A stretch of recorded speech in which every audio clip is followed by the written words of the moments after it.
What's up, guys and gals? My name is Eclipid, and welcome back to Remember11, the Age of Infinity. When we last left off, there was some really interesting fuckery going on.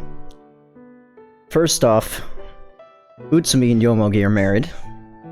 Rather, were married.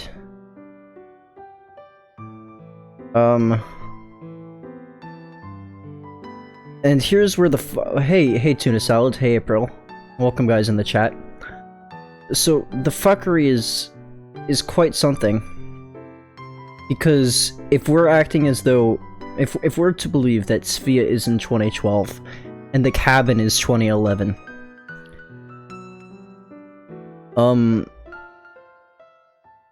what's her name, Utsumi was talking about her son, Junichi, looking at his photo. And he wasn't, she didn't act as if he had been, as if he was dead. She was talking about him in the present tense as if he was still alive. Unless she was just hiding the fact that he was dead. But according to Yomogi, his son, Junichi, was killed by none other than Inabushi Keiko. The question is, why didn't Utsumi make it seem like her son was dead? She made it seem like he was alive. Why is he apparently, it seems to me, alive? Oh, in denial about his death? She's in Sphia for a reason? Okay. I see. I see now. I got you. That makes a lot more sense. That clears a lot of things up. But then there's still this weird time fuckery going on. I don't know what's up with this. What makes sense is for 2012 to be Sphia and 2011 to be the cabin. That really does make the most sense. I don't know. I think there's something deeper than this going on. There's something pulling behind the scenes, pulling the strings. But anyways.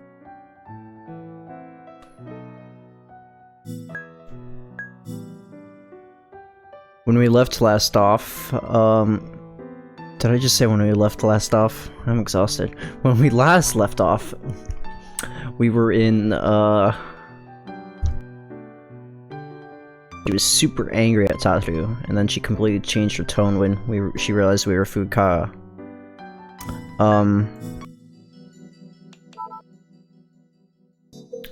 But... And then, I think we switched over back to the cabin, and that's where we are now. So yeah, this chapter is called Beginning of Ego Collapse. Whatever that is, it doesn't sound very positive. The next day, I was standing on the snowfield, and the snow reflected the setting sun, dazzling my eyes.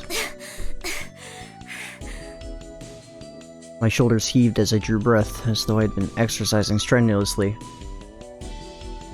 I'm about to sneeze. Ugh. My exhalations hung in the air, white clouds that almost looked as though I could reach out and grab them.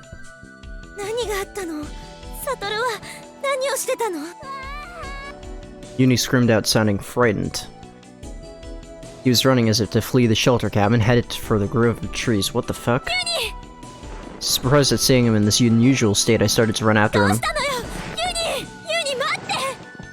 It was hard to run in that snow. My feet sank another 30 centimeters into the snow with every step, and gradually I began to feel my strength depleting. Following in the footprints he'd left, I pressed on.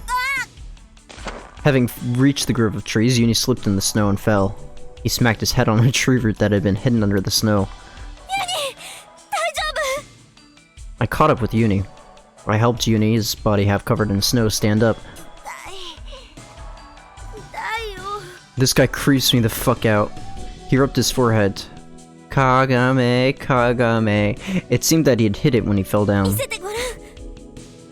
Uni had gotten back to his feet, but his hair was sticking out every which way. I gently brushed away the snow clinging to it. There was no injury to his forehead. You wouldn't see it unless you looked closely, but there was an old scar there. He hadn't gotten that just now, had he?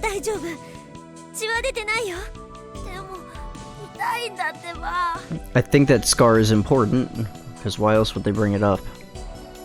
Uni's eyes were filling with tears as he tried to withstand the pain. I should really be taking notes during this.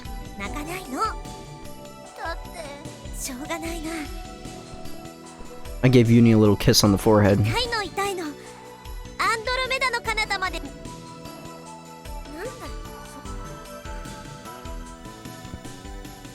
Why are we on autoplay? Where are we? Oh, my watch was hitting the space bar. Okay. I didn't realize it. Uni smiled shyly. His cheeks were turning red, and I didn't think it was just because of the setting sun.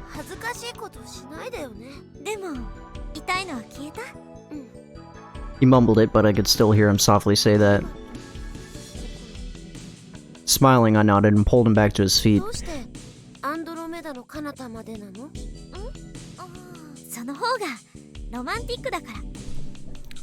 And because people are begging me to check tips. Wow, we have a lot of tips we hadn't read. This must be really bothering people to see all these unclicked tips. Andromeda, a galaxy approximately 2,500,000 light years away from Earth. Interesting.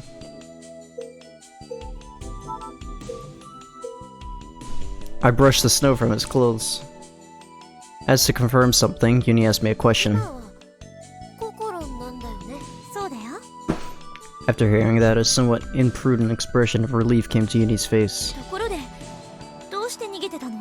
Oh, it had multiple pages too? Well, I just skipped over that.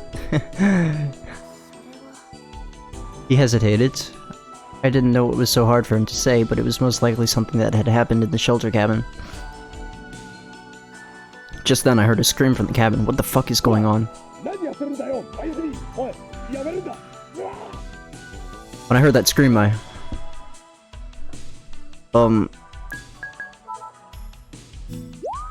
let's not run back to the cabin without asking him first what's going on.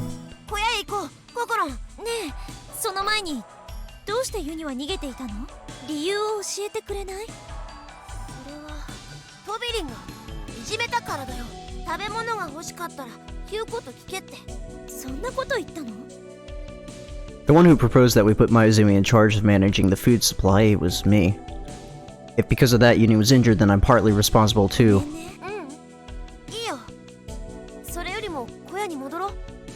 Following the trail of footsteps we left, we headed back toward the cabin.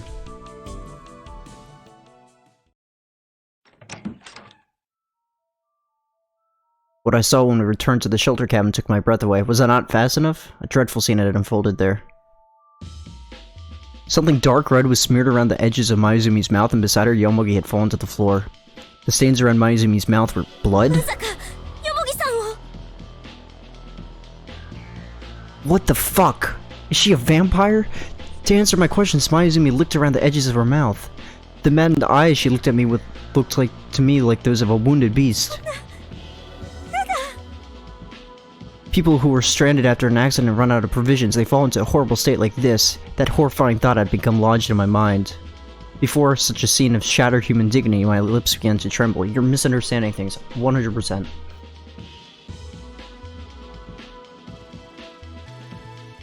Okay, I'll read the tips after. I'll read the tips after then. But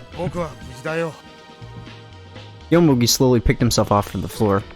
In my relief, my legs lost their strength and I dropped to the floor on my knees.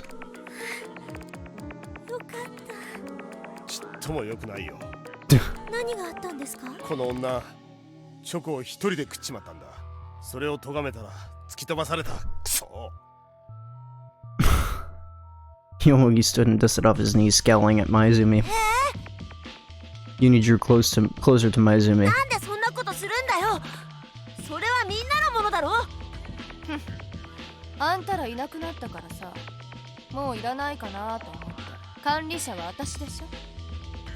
So those dark red stains around her mouth, they were chocolate. She wiped them off with one finger and then licked it clean.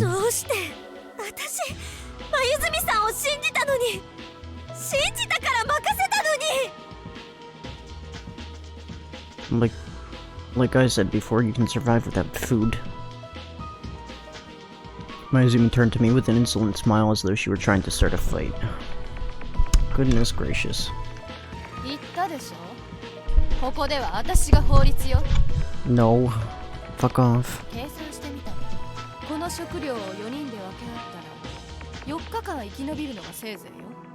And that's not true. But you can keep telling yourself that. 1枚しかないチョコを全員で分けたら生き残れない。だけど、私が一人で食べれば生きていける。だから食べたの。刑法第37条。自己または他人の生命、身体、自由、または財産に対する現在の危難を避けるため、これによって生じた害が避けようとした害の程度を超えなかった場合に限り罰しない。緊急避難。弁護士としての判断よな。そんな言い訳通るわけないじゃん。チョコ返せよ、返せ。もう食べちゃったもんは戻らないわよ。 Make her throw up. Yuni's been scowling at me the whole time. 心、だから言ったのに。こんなやつ信じちゃダメだったんだよ。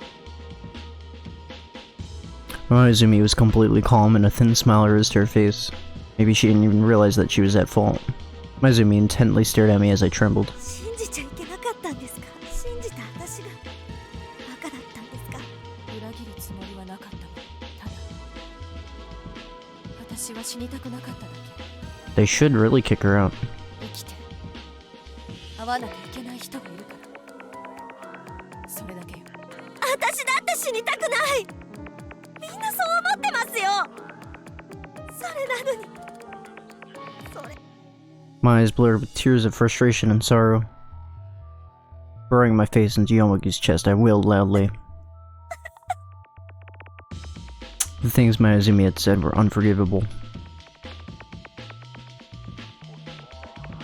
Tears came streaming down my cheeks. Looking at me in that state, Mayuzumi spat out these words at me. Fuck. Shut the fuck up, you fucking bitch, before I punch you in the fucking face. Get the fuck out of here, you fucking cunt. Fuck off, bitch. Mayuzumi continued while sneering at me. 苦しい時こそ助け合わなきゃいけないっていうのは幻想なのに。世間はね、他人を蹴落として成り立ってる。世界は弱肉強食なのよ。そうだな。Let me trample over your fucking face, you cunt. 君を命がけで助けた僕はとびきりのバカだ。じゃあ今から殺す？私のこと。 Kick her out. いや、僕はバカだが、最後の瞬間まで人間でありたいんでね。だからそんな真似はしない。 Piss all over your face and then toss you into the cold snow. Mayuzumi snorted through her nose and leaned against the wall. Wait a minute. I'd stopped crying and Yomogi helped me sit on the bed. Then he sat on the bed too, along with Yuni. We'd already used the table and chairs for firewood, so there was nothing else in the room to sit on. 食べ物を誰か一人が管理するというのはやめよう。 Mayuzumi had sat down facing away from us, now sneaked a sideline glance at Yomogi. 残った食料を4等分して各自が保管するんだ。 Yomogi produced a hardtack biscuit from his bag. Only 2 cans of emergency rations were left, and those comprised our entire food supply.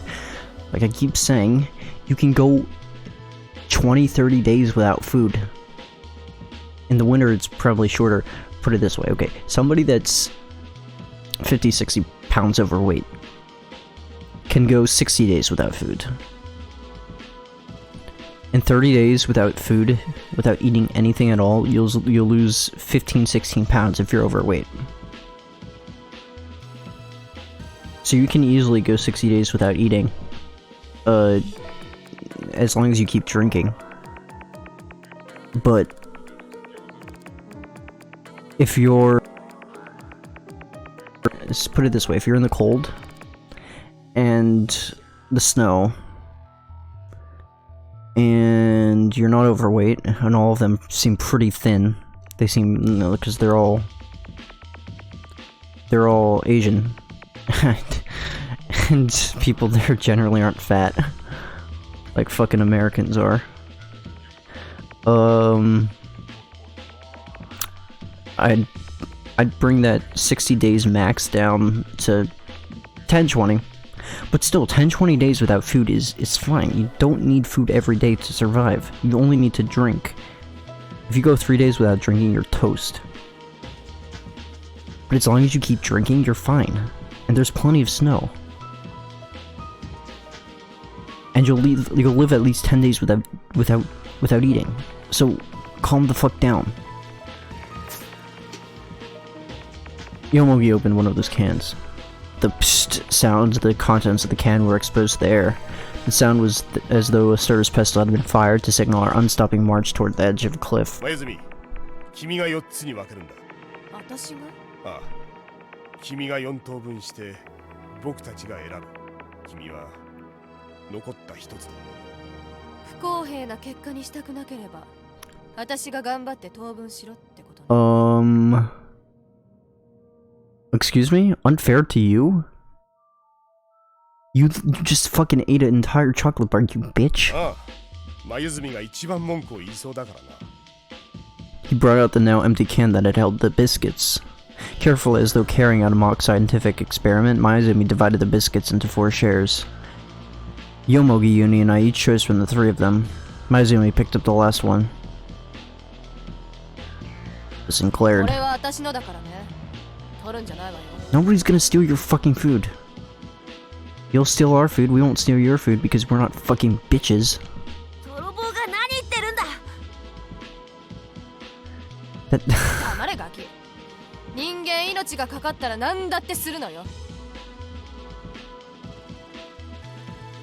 tear her fucking clothes off, piss all over her, and toss her out into the snow. And then we can stay warmer by each taking a piece of her clothing.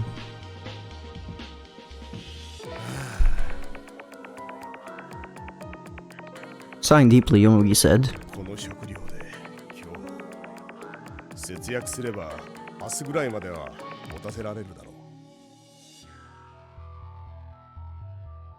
exactly, she shouldn't get any food for eating all that chocolate.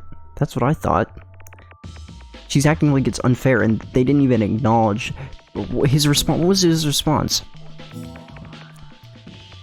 His response was,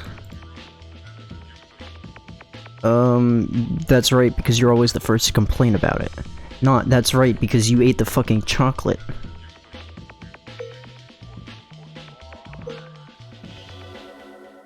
You're complaining of me being vulgar, and yet y'all are saying in the chat saying, let's eat fucking Mayuzumi. I think that's more vulgar.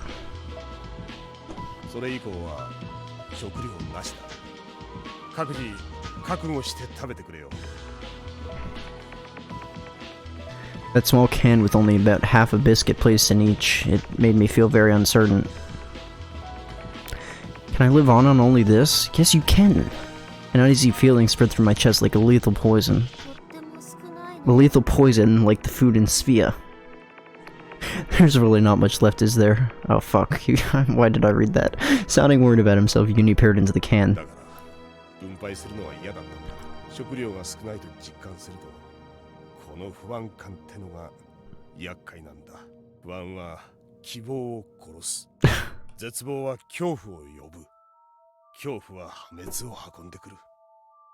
Muttering this regretfully, Yomogi gently stroked Uni's hair.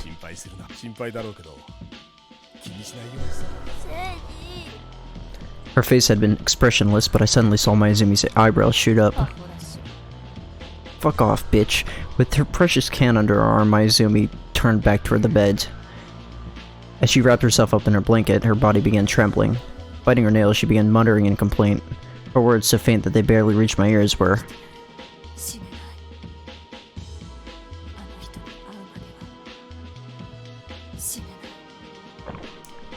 yes, nobody says fucking that person. Nobody fucking says until I meet that person.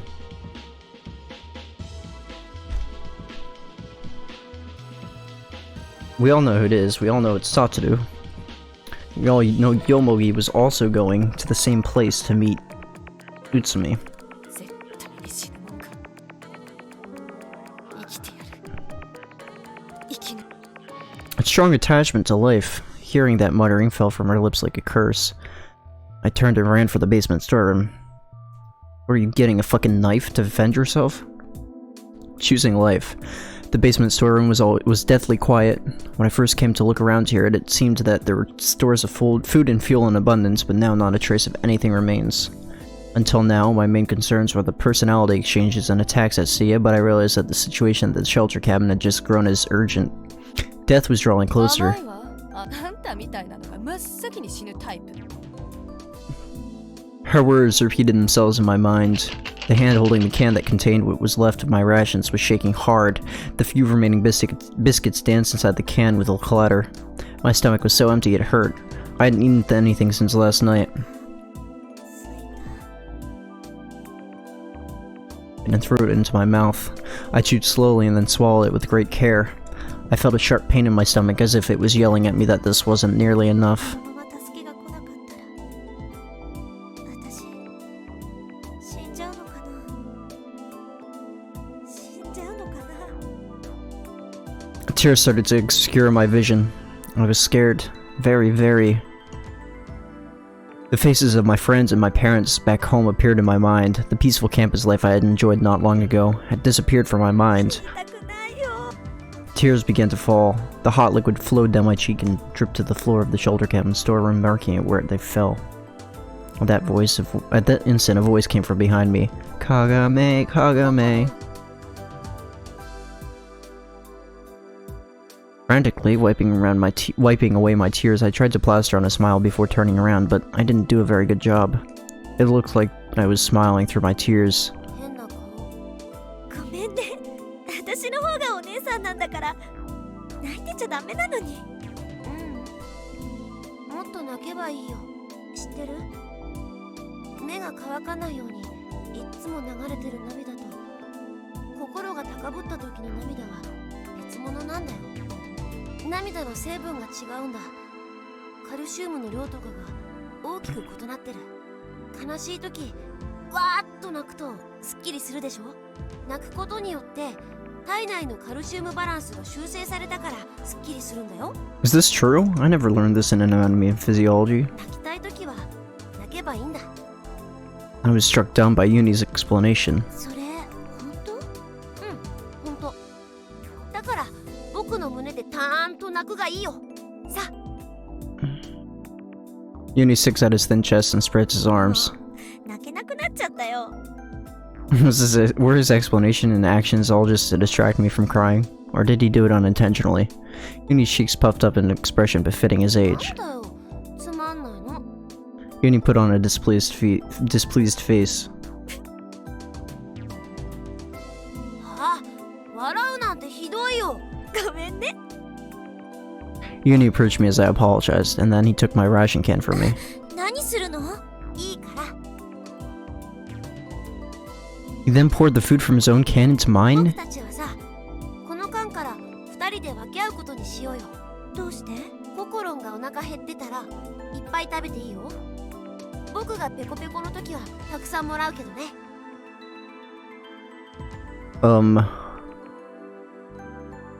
No, give me back my fucking food.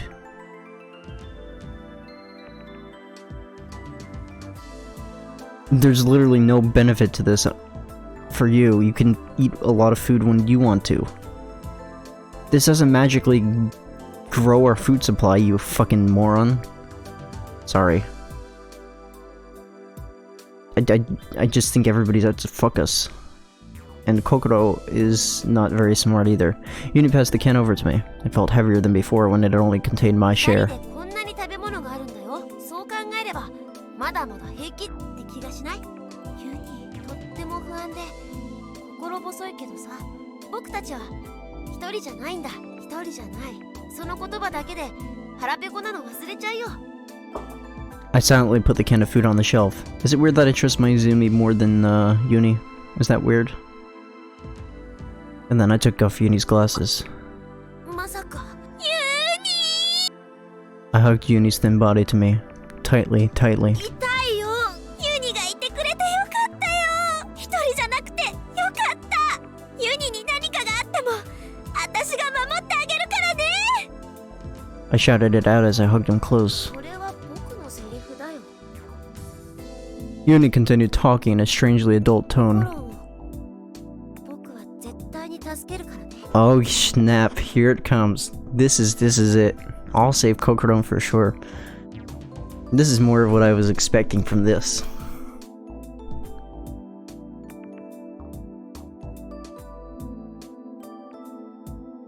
ありがとう。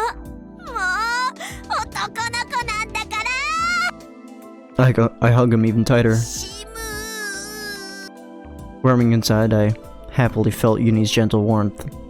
Like a beast running away from a flame, his warmth made my fear of death disappear. And then Yomogi joined us. おしくらまんじゅうか。僕も参加していいかな。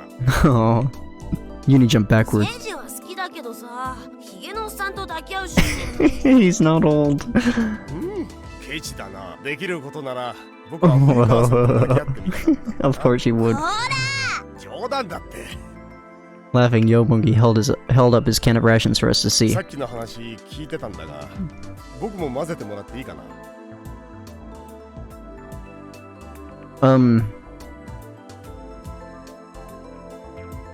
So let me get this right. We split up all our rations just to combine all of them.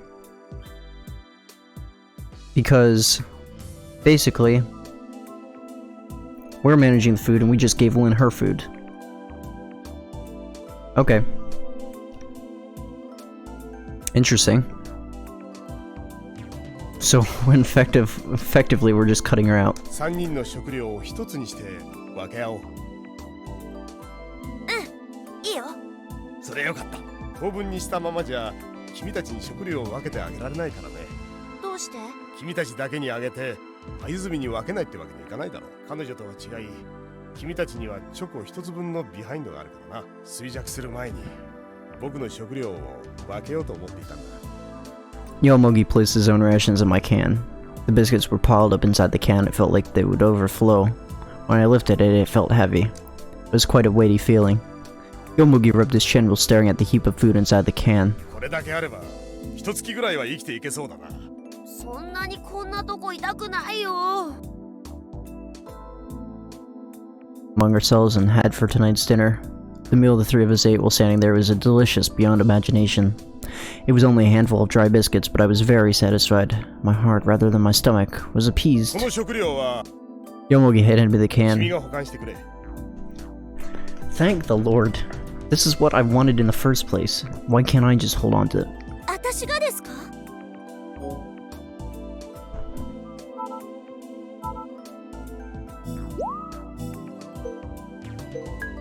I trust the food with I trust the food with my own life. I didn't think I could carry out such an important mission. I pushed the can back at Yomogi. I just said I wanted it. よもぎさんが保管してください。いや、僕は舞泉に警戒されてるみたいだからね。同じ女性である君が持っていた方が反感も少ないだろう。 Okay, yeah, Yomogi's really nice. I like Yomogi. But here's the thing. One, how does Mayuzumi have anything to do with this? Because her food isn't in this can. If another woman like you holds on to it, there might be less animosity. But we're just holding on to their food. We're not holding on to Mayuzumi's food. Why does Mayuzumi... How does this impact her at all? I saw his point. Mayuzumi seemed to be very defiant of men in general. It might be more secure if I safeguard it instead. ユニはそれでいい？ Oh, because she might try to steal it from Yomogi, but less likely to steal it from us. Actually, I don't know about that. I think we might let her guard down, and she might steal it from us, because we're naive according to her. 当たり前でしょ。文句ないよ。それじゃあこれは私が大事に保管します。 Yeah, Dreamaholic, that's what I'm saying. You don't need food. You literally can survive without food. Especially if you're super, super fat. That would be interesting. Trying to see if you could live a whole year without food. Maybe I should get fat just to do that. No, I won't. I don't want to be fat. 食事の時はよもぎさんが分配してください。わかった。 Yeah, you do need water, but like I keep saying, there's water all over the place in the, outside in the snow. Just melt the snow. Or drink the snow. Or eat the snow. With that said, Yomogi took a vinyl bag from an emergency kit inside the storeroom. He then wrapped the can up and sealed the bag. This was to prevent it from getting damp or spilling, just in case. I accepted it and stored it away inside my clothes. I held it carefully against my stomach as if warming an egg. Seeing my appearance, a fatherly smile rose to Yomogi's face. 絶対に生き延びような。 He climbed back よも upstairs. ぎさん、あんないい人なのに、どうして前泉さんは信じられないのかな。 Yeah, I did mention that too. The cold. What I said before is somebody really fat, or pretty fat, like 50 pounds overweight, could probably survive 60 days without food. If you go 30 days without food, if you're like overweight, you could lose about 14-15 pounds in 30 days without food. You'll be fine, and you could even go 60 days without food, and you'll probably lose a max of 30-35 pounds. But if you're in the cold, and you're a normal weight, if you're normal weight, we'll take that down from 60 days without food to about 30. If you're in the cold, we'll take that 30 to about 15. So 10 or 15 days. You know what? Fuck it, I'll say 11 days. In their situation, they could probably live 11 days without food. I'm fairly confident that they would be able to. モビリンは心がねじ曲がってるんだよ。リンがあんなやつだって知ってたら、小屋に入る前に聖司に言えばよかった。そんなやつ捨てちゃえって。Yes, Uni, throw her away. Uni muttered in his complaints in a small そん voice. なこと言っちゃダメだよ。 As Uni rebuked her, I suddenly became ユニ curious. は前泉さんのこと遭難して会うまで知らなかったのよね。当然だよ。何言ってるの？ Uni looked at me in confusion. I think of the shelter cabin's Uni as the future Uni. If he had already experienced before. What? Why do you think of the shelter cabin's Uni? What was it? What was it that... I think the last thing was... I forget, this whole timeline jumping is screwing with my face. Uni should already know Maizumi. However, he said he didn't know her. Didn't seem like what this child is saying is a lie. Was this Uni not the future Uni? Yeah, I'm pretty sure. I mean, I tried my best to ユ ask. ニはスフィアってとこに行ったことある？ Uni replied, tilting his head. スフィアって何？ゲーセン？行ったことないなら。 I slapped Uni's shoulder and put one of my hands on the ladder. それじゃあ私上に行くね。二人っきりでずっと下にいたらエッチなことしてるんじゃないかって。 I fixed Uni with my most, or at least I thought it was erotic look. I didn't think it was very mature of me, but I thought I'd get revenge. Before, when he said something similar, I was really embarrassed. However, Uni just shook his head. 全然色っぽくない。100点ぐらい。 I figured as 5 much. 点満点で？100点満点だよ。はあ、ひどい。 I hurried up the ladder while jokingly pretending to cry. In actuality, my innermost feelings were hurt a little, but that was a secret. I returned to my bed and took out the food I had stored in my stomach. What? I returned to my bed and took out the food I had stored by my stomach. I hid the food under my pillow so that it wouldn't be found.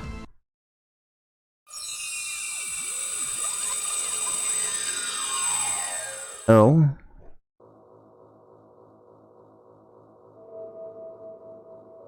I don't want to be here. Get me out of here, please. Please, please, please. Why are we down in this dark cellar? All of a sudden, I lost my balance. I was supposed to be on a bed in the shelter cabin, but now I was groveling on a concrete floor. I couldn't see anything in front of me. Jesus Christ.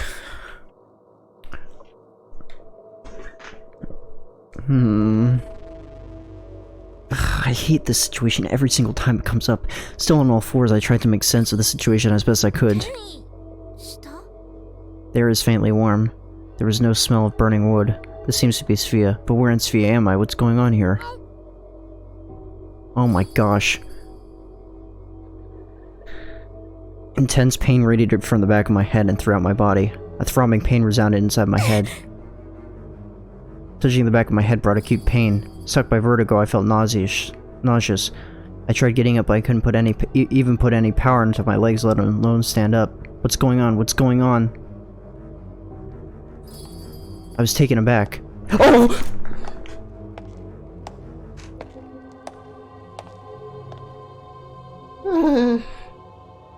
Please help. Someone's here. Somewhere behind me, someone's rolling near. I can't. Who? Dare? Utsumi? Jesus. Take the wheel. Kagame.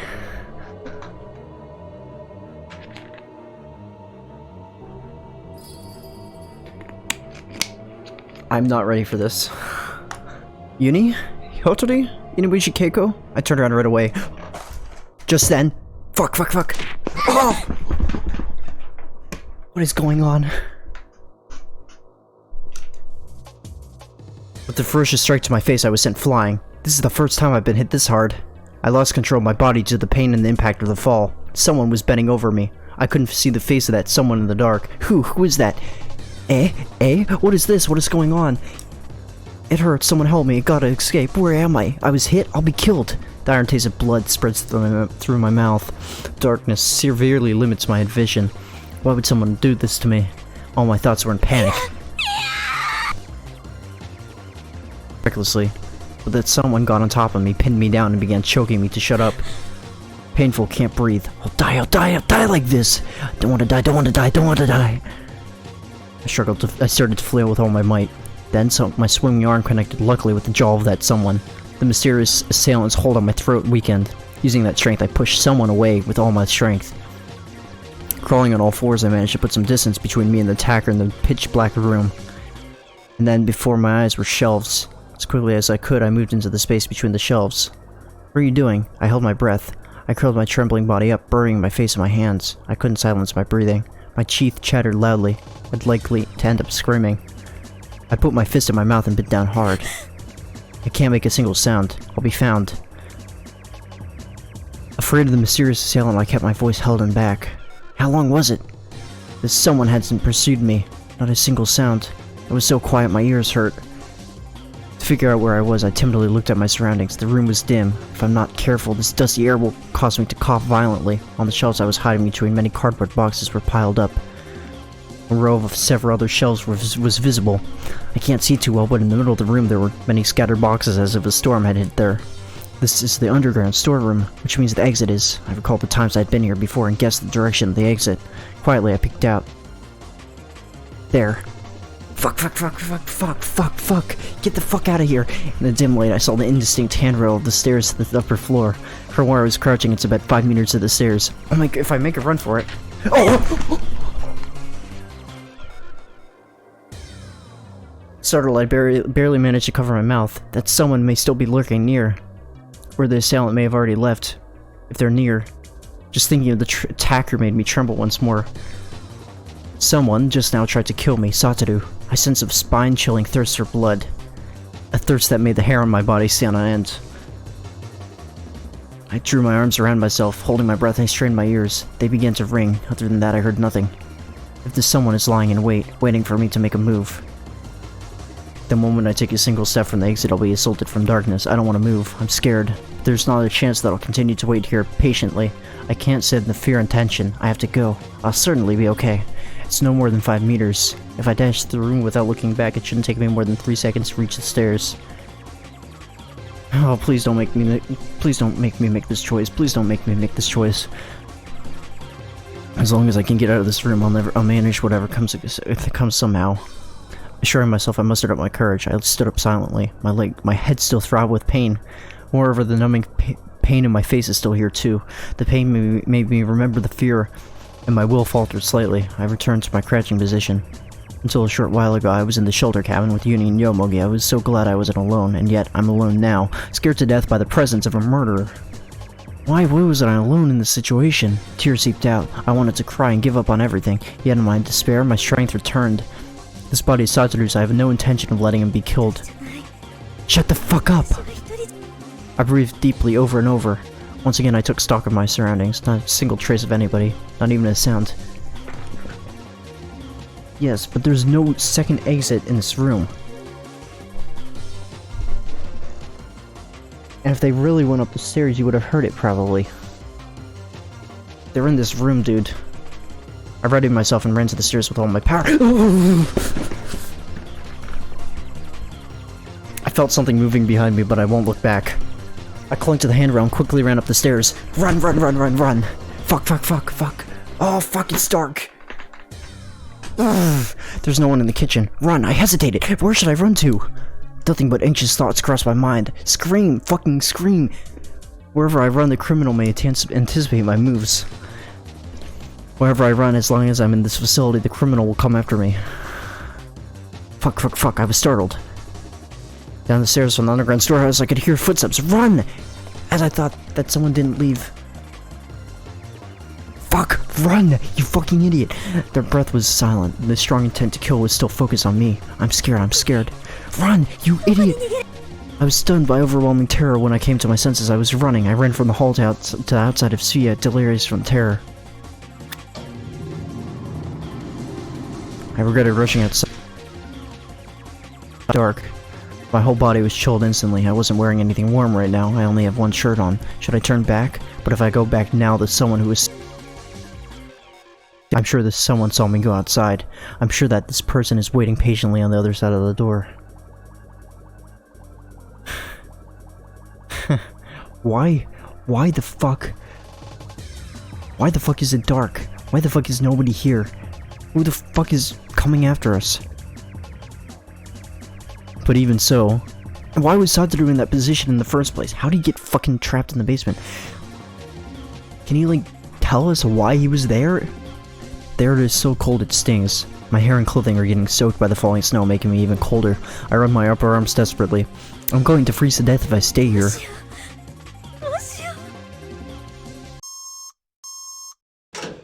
What? That sound? Oh no. I rushed over to the door in a panic. Even if I stood in front of it, it wouldn't open. Stuck outside in this weather with only one shirt on. In desperation, I beat on the door relentlessly. But the door gave no response. The steel door blocked my way heartlessly. I'm going to die here. I'm going to freeze to death. I stood up on unsteady feet.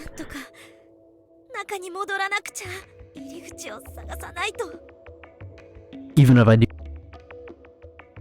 waiting inside, even so, it didn't seem like I could simply put up with this cold.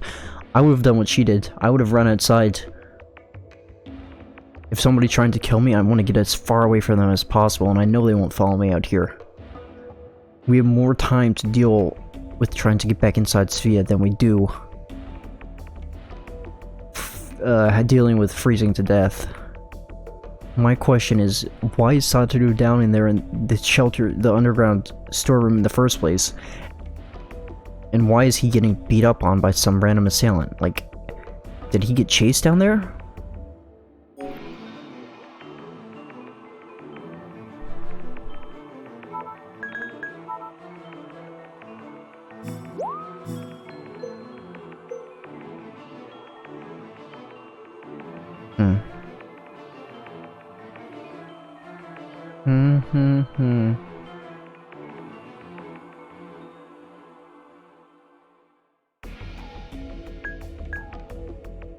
I like this for now.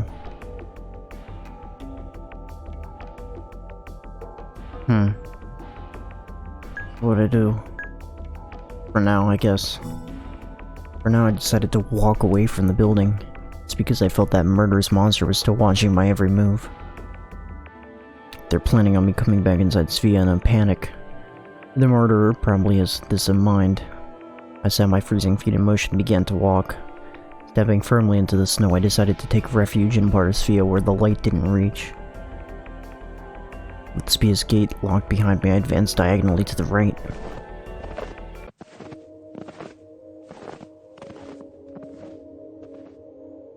It wasn't all that easy to walk in the thick snow. Every step I took sapped my energy. And then there was the snow. The falling snow was slowly narrowing my field of vision. A blizzard is near.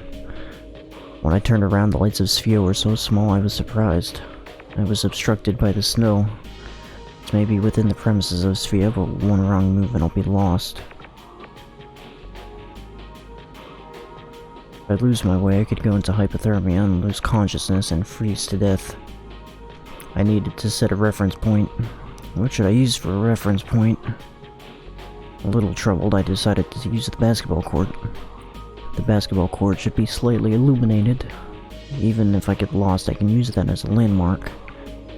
Treading through the snow, I advanced step by step. I started to lose feeling in my fingertips. They had turned a violet color.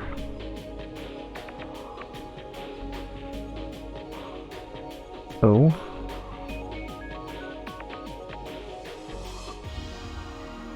Due to the extreme cold, my teeth shattered.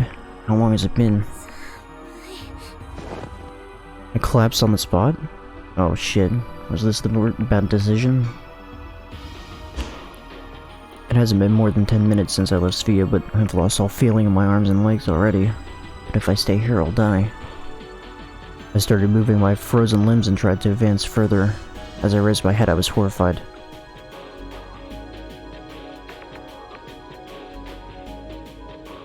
Yep. The snow had completely closed in my field of vision. This is a whiteout.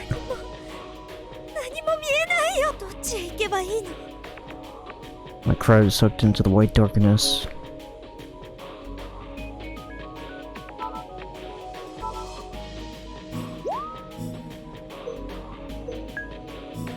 If I stop here, I'll die.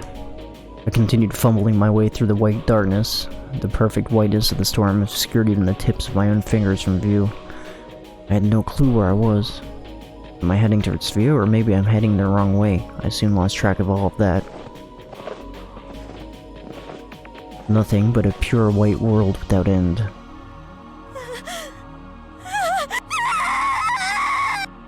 Terrified, I screamed out loud. My cry too was sucked into the pure white darkness. In the white world that enveloped everything, I fell down. The cold snow covered me. Oh shit.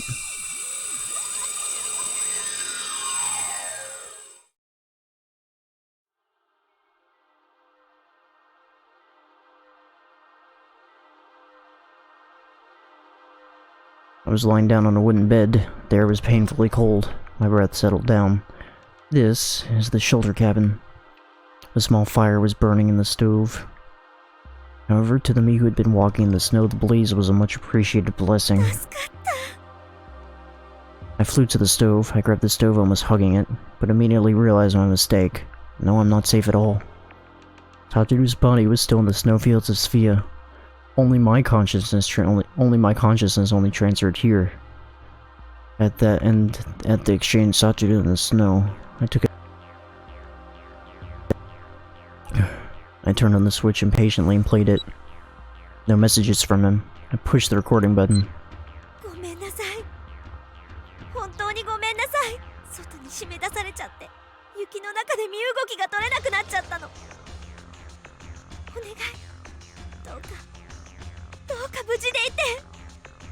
I shut my eyes, pressing my hands together, and started praying. While trembling from the cold and praying, I desperately hit the VR switch.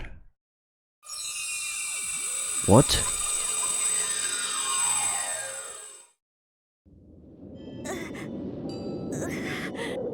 I had transferred again. I collapsed on the snow. Oh, fuck. My limbs, which were frozen stiff, won't move. I couldn't even close my eyelids. The snow struck my eyeballs. I had stopped trembling. I couldn't even feel the cold.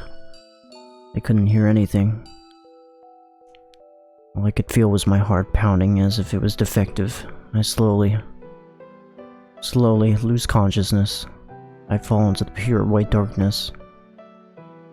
I fall.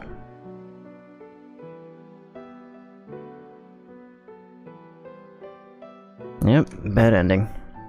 Damn it.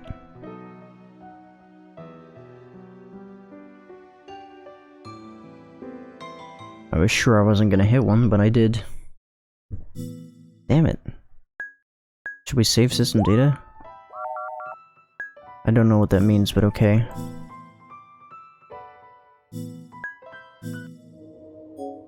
What happens if we stop? The same thing? If I advance blindly, I'll just end up getting more lost. Keeping my emotions in check, I stopped moving. As the snow continued to fall, it began to erase my tracks. The cold air pierced my body the same way a sharp sword would. I muttered in the snow-white world. ごめんね、サトル。私ダメかも。 Despair took a hold of my mind. But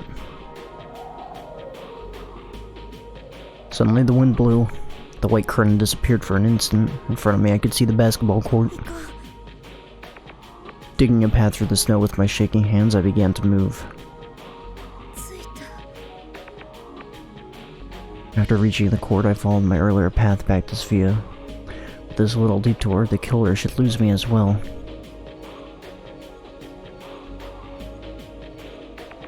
At last I arrived at the terrace of Sofia. I held my breath. I quietly looked for someone inside, but there wasn't a single trace of anyone. Hoping for some warmth, I clung to the window pane, but the glass didn't grant me any comfort. Yuni, Utsumi, and Hotere, where'd they all go? No. An unpleasant premonition crosses my mind. Did that someone also attack them? Shaking my head, I tried to erase that idea. I tried to see whether or not I could pry open the window. Was the window locked from inside, or would it just not open, and in case checking out the window yielded no favorable results? I gave up on the window and left. My consciousness was starting to fade out due to the unbearable cold. After a while, a small window came into sight. I peeked inside. It was a private room. My body won't stop shaking. I can't feel my limbs anymore. Walking with my dull legs feels like swinging massive logs. My vision is blurry too. If I don't hurry up and do something, I'll collapse soon. Trying my best to regain a bit of my dimming consciousness, I peeked inside the window. Whose room is this? It was dreary inside. I saw something like a notepad on the desk. I recognized the deep red coat hung near the window. This is Hotere's room. Clinging onto the small hope that it would open, I tried pushing the window. It didn't open. Didn't we vet our window? Didn't our window open? どこか窓は開いてないの。 And then I remembered. Satoru's room. What did I say? Yuni closed it soon after, but I don't think he locked it. サトルの部屋へ行こう。 That's what I said. ここがほとりの部屋だから。サトルの部屋ってどっちだっけ？どっちへ進めばいい？ Oh god, was I supposed to remember this?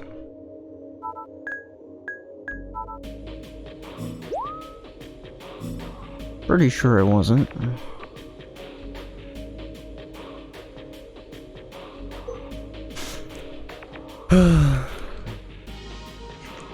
I drink some water.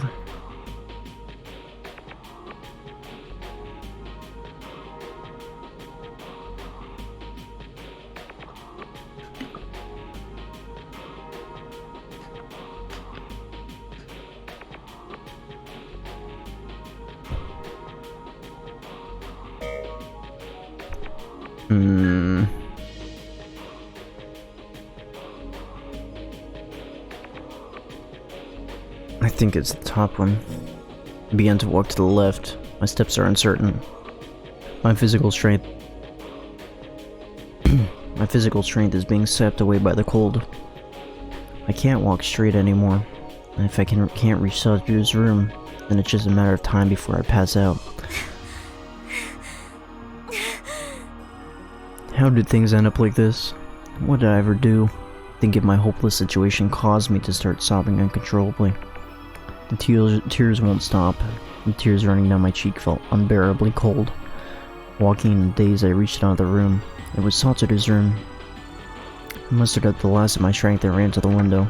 Pushing on the pane, I easily opened the window. No, there might be somebody in the room. Relieved, I almost rolled my way into the room. Oh. No, nobody's in the room. Cool. Warm air wrapped around my body. I'm saved. Tears flowed out from the sheer relief I felt. Go lock the door, you idiot. Even my numb limbs had started to feel pain again. I hurriedly entered the bathroom. I warmed my hands with hot water from the shower.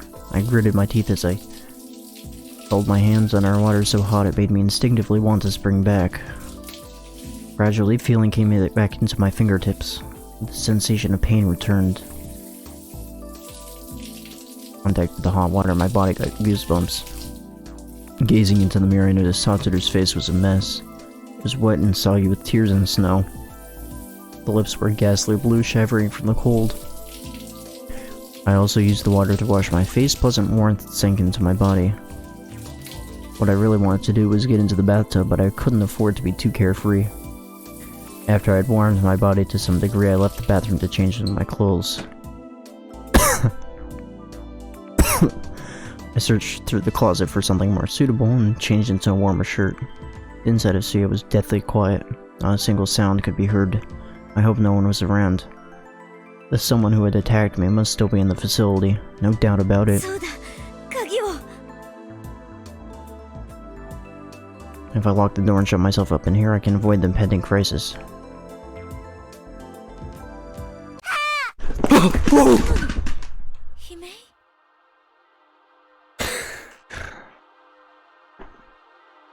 Through my headset. My headset went flying.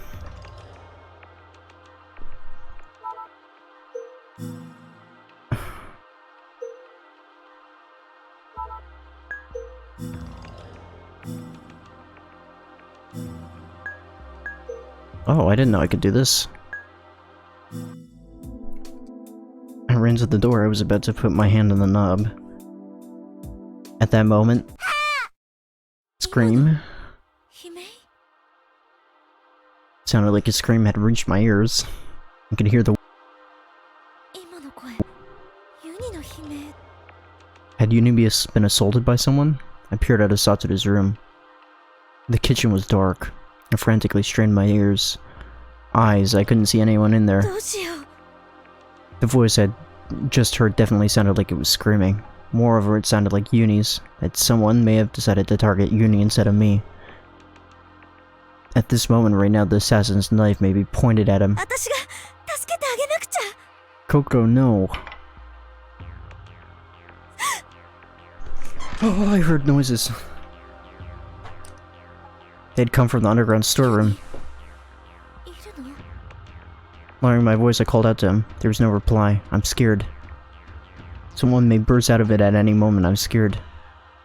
Why are you doing this? You just got away from there. You just got away from there. You just got away from there. You just got away from there. But I bit my lip and stepped forward into the dark kitchen. Step by step, I advanced. Why are we doing this? We're back where we started. We just went in circles.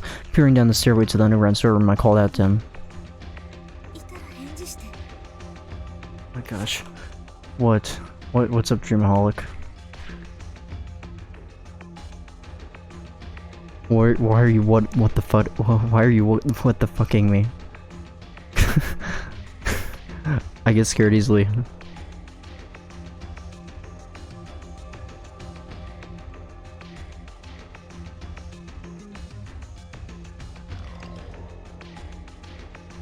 No reply came.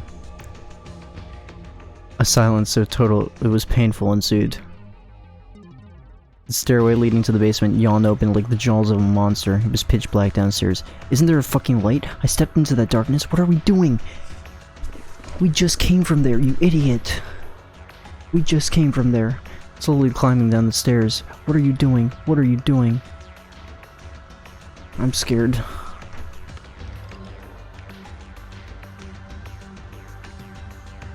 What are we doing and why? Why are we doing this? Why are we doing this? Really scared. Because of the overwhelming terror, my legs wouldn't stop shivering. Cold sweat streamed down my forehead. My throat was dry.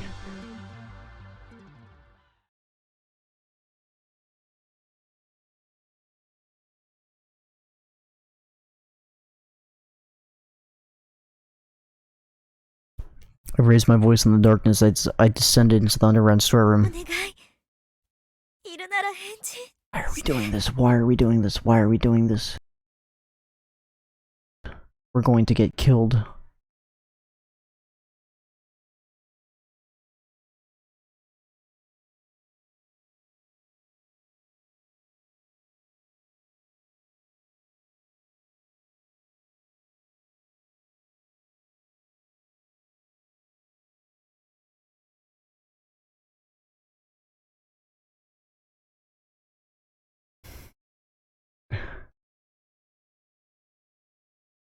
My voice was hoarse.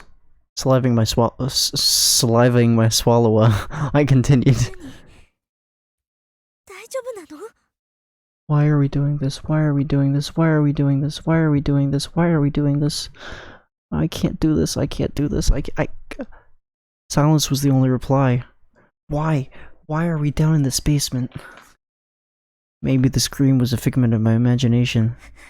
戻ろう I should go, but 部屋に yes, you should. You should have never left. You fucking idiot. Oh my gosh, oh my gosh, oh my gosh. I didn't realize this was going to be so terrifying.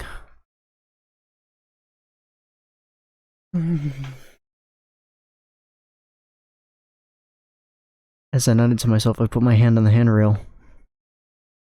And then at that instant...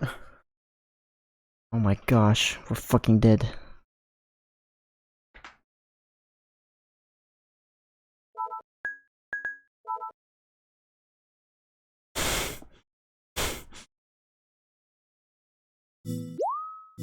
I can't do this, I can't do this, I can't do this. I'm gonna have a heart attack, you're right.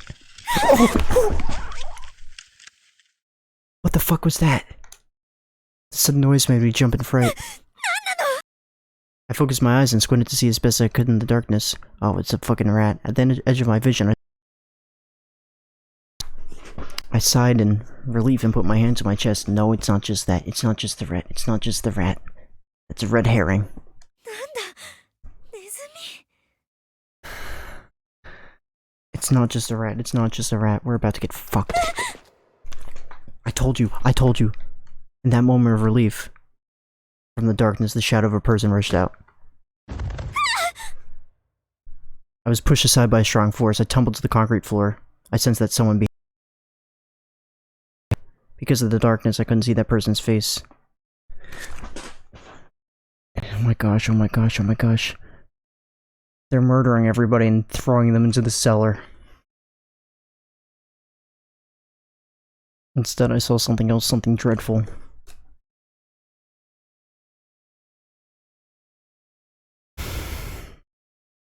What the fuck? What the fuck? What the fuck? What the fuck? What the fuck? In the dark, shining softly, was a knife. I frantically waved my arms in front of me, trying to push that body of someone away from me. Yes, fucking let's talk to deal with this shit.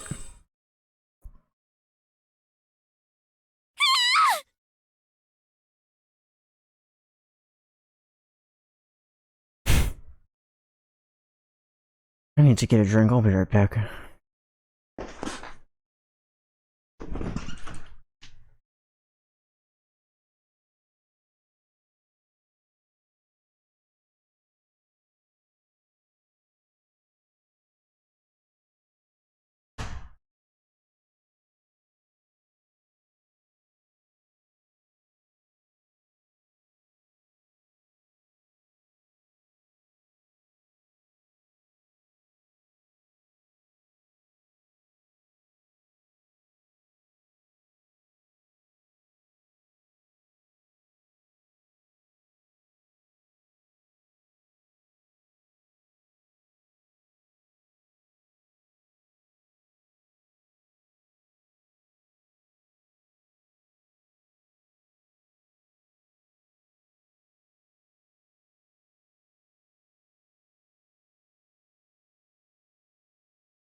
I've returned.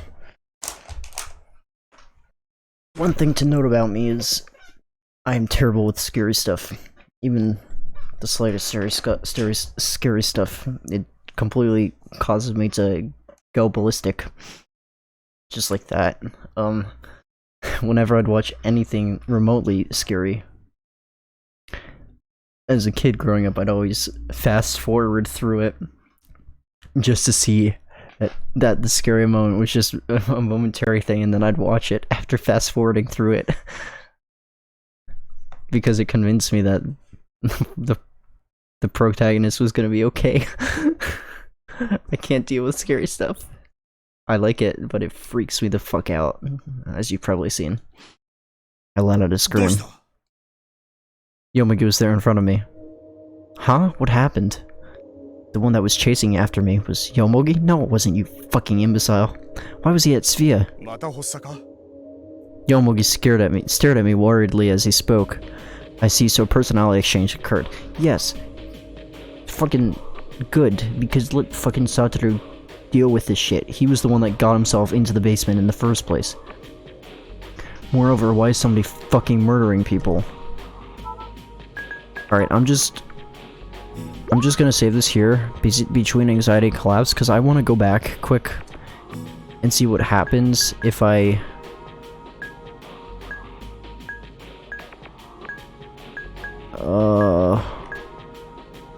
here, 37. No, I don't want to overwrite. I want to go back. I want to load 37.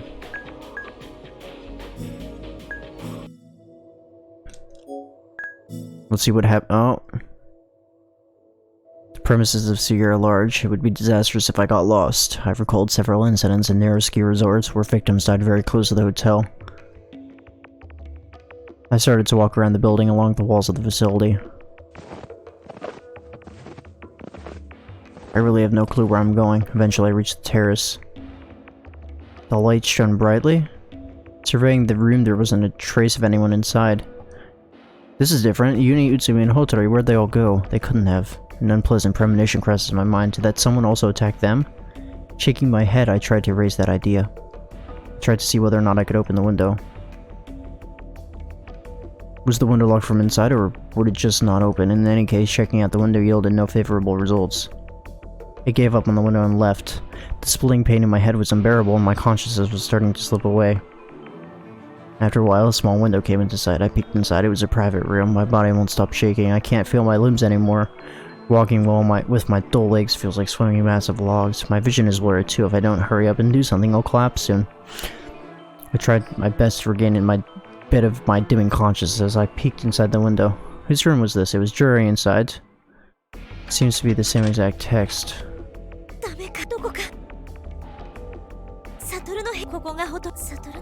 So I think walking away, basically...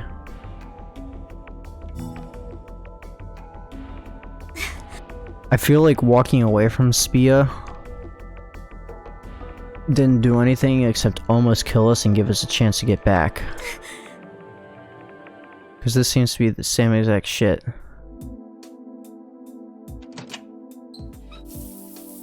Alright, yeah, this is the same exact shit. I just want to make sure when I go back to the room it's not exactly the same. Oh fuck. Suddenly I felt a sharp pain near my wrist. I turned around slowly. Someone was standing there. I couldn't see their face. Next, a piercing pain through my back. I realized that a solid, sharp object had pierced my body from behind. I knew I shouldn't have done this. I'd been stabbed with a knife. The murderous monster had been waiting for me to return to the building. That's why I didn't do this. That's why I didn't do this. That's why I didn't do this. Likely, they had been watching my movements from inside in order to ambush me inside this room. Blood began to pour from my body. Consciousness, I saw the face of the person raising the knife overhead. Jesus Christ. I didn't expect to be actually fucking murdered with a fucking knife in this game. What the fuck?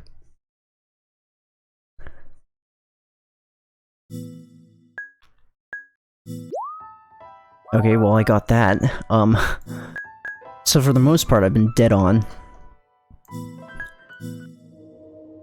Somehow I've avoided almost every bad ending. I only got that one bad ending because stop and keep going. I kinda was not thinking too closely about that. But otherwise, I would have gotten it.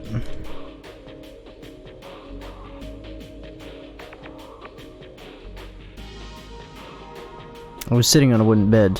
This isn't Svea. This is the shelter cabin. Yeah, whether because the flame in the stove was too small or something else, it was freezing cold. My breath was so white it felt like it might turn to ice any moment. I'm wrapped up to my shoulders in my blanket. My heart continued to hammer like an alarm bell. Because my mind suddenly transferred while I was in a crisis, my body may still be reacting to it. 大丈夫です。 I nodded to Yomogi and returned to my own bed. After covering myself with my blanket, I closed my eyes. Really, I wasn't alright at all. I wanted to shout out loud for someone to save me.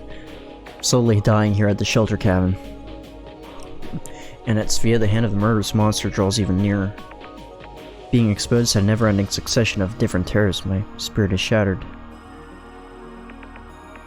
I didn't expect this to be fucking knife murder. I really didn't. I had no idea this was gonna happen. Shit. My heart didn't have time to calm down. じゃ私壊れちゃうよ。 I muttered through shivering lips. But now wasn't the time to be whining. While being chased by someone with a knife, my personality transferred to the shelter cabin. Right now, Satoru's personality should be inside his body, which meant he suddenly transferred into his body while still being pursued by that person. 大丈夫かな。 Probably because I think, unlike you, he doesn't freak out and lose his cool by being pursued by somebody with a knife. I feel like he'd have more of the ability to remain calm. I was incredibly uneasy. I felt guilty escaping to the shelter cabin as Satoru was being assaulted. Quick question. When I started this game out, was there some choices that would determine which protagonist I would be placed under? Because I assume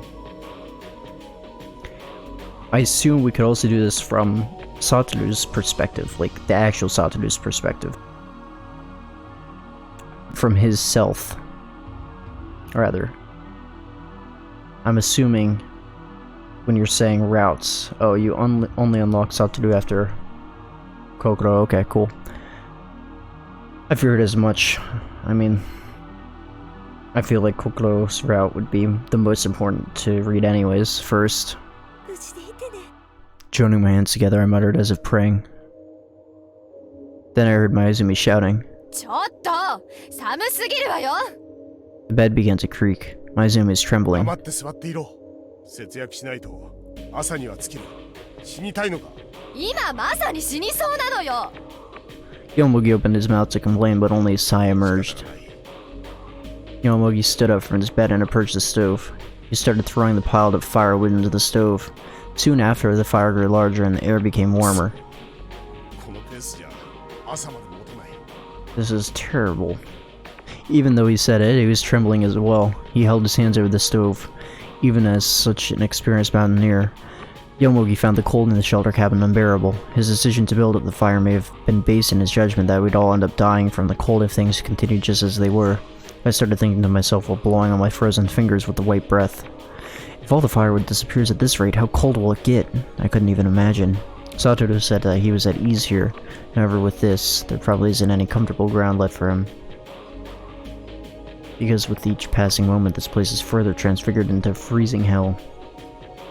Hey, what's up, Juice? If you wanna hear me get if you wanna hear me freak the fuck out like a ton of times, I definitely recommend going back at some point and watching the first part of the stream, because fucking hell. I've wanted to scream about 10,000 times already. However, Svea was also hell in another sense. もう本当にサトルは無事かな。そうだ。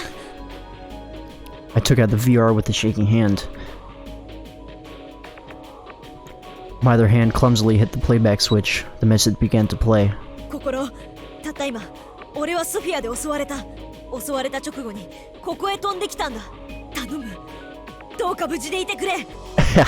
About that, we didn't. 手出しできないのが歯がゆい。俺のために君の人格が死ぬなんてことがあったらどうやって詫びりゃいいんだよ。腕の一本ぐらいはなくなったっていい。だからどうか無事でいてくれ。心。 The tone of the message sounded almost as if he were throwing up blood. The murderous monster had begun attacking before I transferred. And then in the middle of attack, Satoru and I exchanged personalities. That's why he was so impatient. My wristwatch was as I thought in my pocket. I'd usually get angry right about now, but right now my wristwatch being taken off allowed me to be able to feel his existence. I'm positive that Satoru who was inside me had just jumped back to Sophia just as danger drew near. I closed my eyes and clasped my hands together. Why doesn't that place have a fucking light? Why is there no fucking light in the underground storeroom? It's fucking ridiculous. What day is it?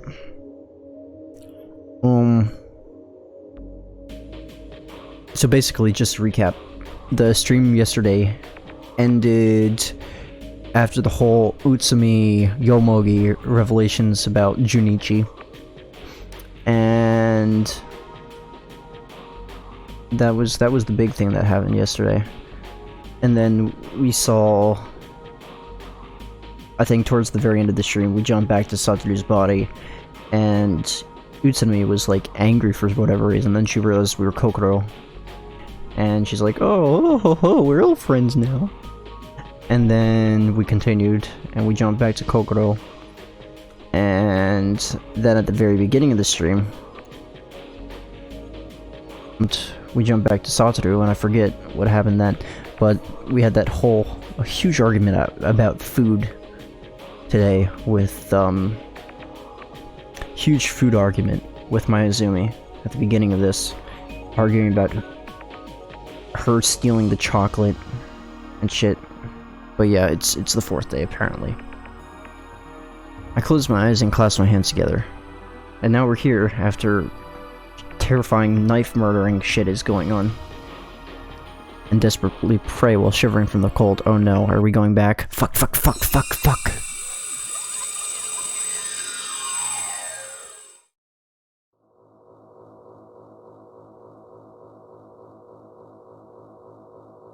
Is the light on? I blinked several times. I immediately understood that I had transferred. The periods between transfers were strangely short this time. I held my breath and looked around. This is the basement storeroom of Sophia. Someone was after Satoru. The murderous monster may be hiding somewhere, targeting me at this very moment. Threw my headset again. Threw my fucking headset. And all of a sudden, the hellish scene appeared before my eyes. I was speechless. I began to doubt my own eyes. In front of me was the corpse of someone I did not recognize. Crimson blood was flowing out of this man's body. The blood had formed a pool that was spreading across the floor. Thank God Satoru fucking killed him. All I could smell was the scent of rusted iron coming from the blood. Nausea rose in my throat. I covered my mouth to hold it back. I had thought that Satoru was about to die, but now some man I didn't know lay dead before me. What was happening? Just what was going on? Oh my gosh! Sensing someone's presence, I jumped and looked up. Oh! Satoru was standing still next to the corpse. Her clothes and her hands were covered in blood. The fresh blood on her body and her clothes was still wet. And in her hand was a knife dyed red. It can't be. An ominous premonition came to my mind. No, rather than a premonition, it was a conviction. Inubushi Keiko has awoken. The personality of the murderous monster within her has awoken. Did she kill this man in front of me? I don't think so. I think Satoru killed him and gave the knife to her. Does that mean she was the one after Satoru? Hotaru was staring at me blankly. I gulped as my breath caught in my throat. My knees trembled. Our eyes met. Her eyes were hollow and somewhat frail. Suddenly, Hotaru blinked several times. She looked down at the body and the knife she was holding. face! That fucking face! That is fucking terrifying! Holy fuck. Holy fuck. Panicking, she threw the knife away. She looked at me again. This time her eyes widened. Before my eyes, Hotaru turned pale. She started to shake her hand slowly at first and then gradually increasing in intensity. She took one step toward me. She extended a blood-soaked hand to me. Unable to take it, I took a step backward, confused what was happening. Hotaru opened her mouth, but only a wheezing sound came from her throat.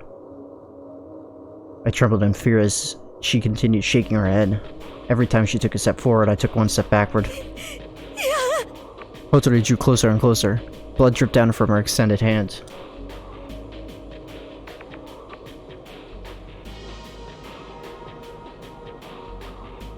Her blood-stained hand looked like the tentacled limb of the devil coming to take my life. Before I realized that I was backed up into the corner of the room. My back hit a shelf. A wooden box on the shelf made a sound as abrupt as a gunshot as it fell. I heard a scream from close by. Hotaru and I looked in the direction of the voice at the same time. Beyond the shelf was the shadow of a small person. It was Uni. What the fuck is going on? Covering his head with his arms and trembling, Uni slowly raised his eyes. His face was distorted with tears. His eyes were swollen and turned a deep red. Why was Uni here? We heard the scream. He probably ran down in here. And then when we ran down here looking for him, he was hiding. I was getting more and more confused. My head was totally blank as I simply stood bewildered at the incomprehensible situation before me. Uni was terribly frightened. Once again, he lowered his head and covered it with his arms. He was muttering something in a small voice. Jesus fucking hell. Gonna be murdered? By whom? I looked at Hotaru. Her eyes were gazing off somewhere far away. He continued to wheeze as he spoke. Uni continued to murder in a shaky voice between sobs, but it didn't seem like he was able to speak the way he wanted to. This is fucking insane. I know she didn't. I know she didn't. I know she didn't. I believe her. What? What did he say? Everyone is lying? Hotaru didn't kill? Then who killed that man? It was you. And then all of a sudden I recalled what Uni had told me yesterday. Oh, fuck. Fuck, I forgot about that. Jeez. Holy fuck.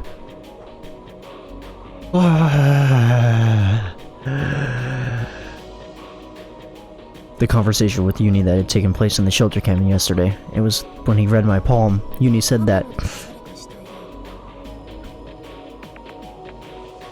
My throat was completely dry. It was painful to breathe. My heart was pounding furiously. What was the meaning of what Uni had told me then?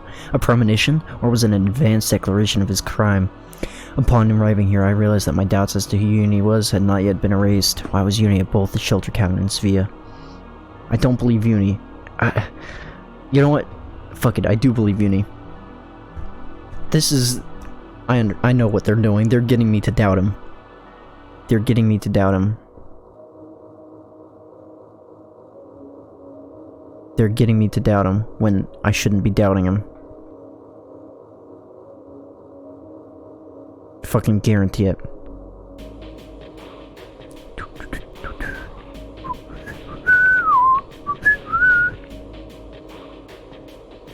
Fucking... fuck.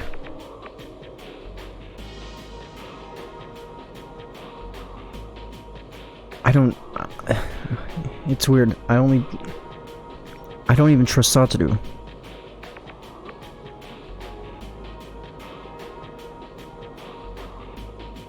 I don't even trust Satoru. I don't know what to do.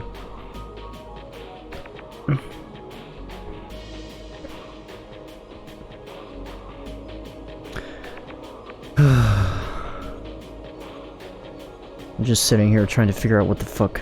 I don't trust anybody. I don't know what to do.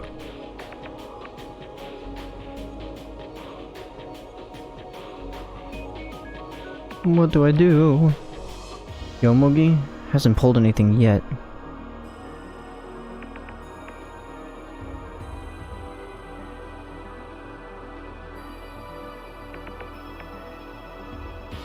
If it's 2011 in the shelter cabin and 2012 in Svea, then what did this mean? I feel like I can trust Uni. The Uni of the year 2011 told me something about that.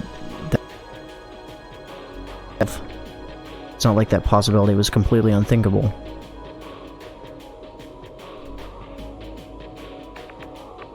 Why was Uni here?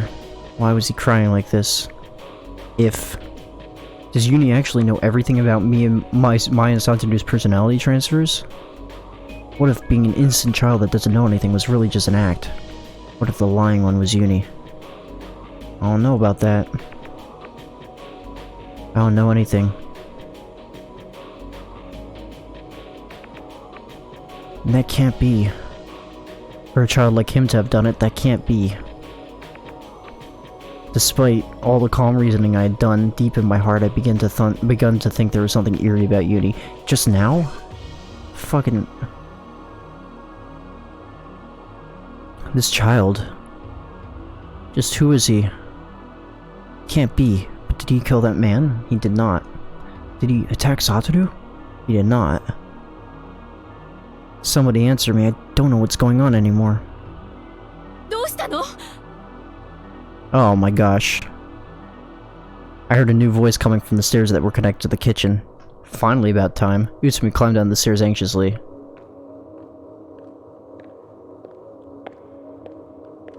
She's about to get the shock of her life. Where had she been, and what had she been doing until now? Driven to a corner by distrust, I wondered that momentarily.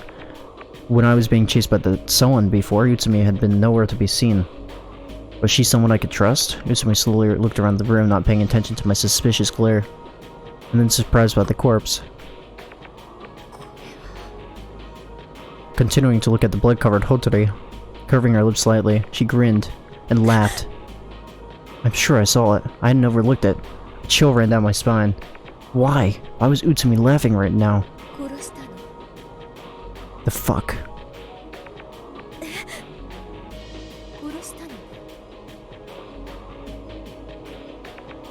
Why are you blaming me? I'm not the one holding the fucking knife.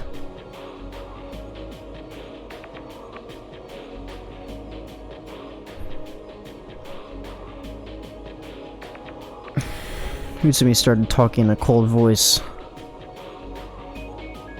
I couldn't understand why she was so calm. Utsumi's lies immediately locked onto Hotori. Oh, when Hotori noticed her gaze,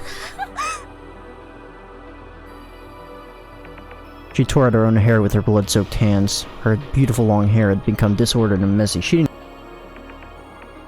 into her black. Utsumi slowly shut her eyes halfway. I thought I saw a smile for a moment. What the fuck is wrong with you, piece of shit? Terrified I couldn't even raise my voice. Oh my gosh, oh my gosh. It was as if, though Uni and I were not in Utsumi's field of vision at all, her gaze didn't move an inch from where Hotori was. What? What did she just say? Oh my... going on? What the fuck is going on? What the fuck is going on? What did Utsumi just say? No, this isn't the normal Utsumi. I can't believe anyone. Does everyone have DID? What the fuck? DID... Oh, DID breakout. I didn't know anything. Everyone is lying.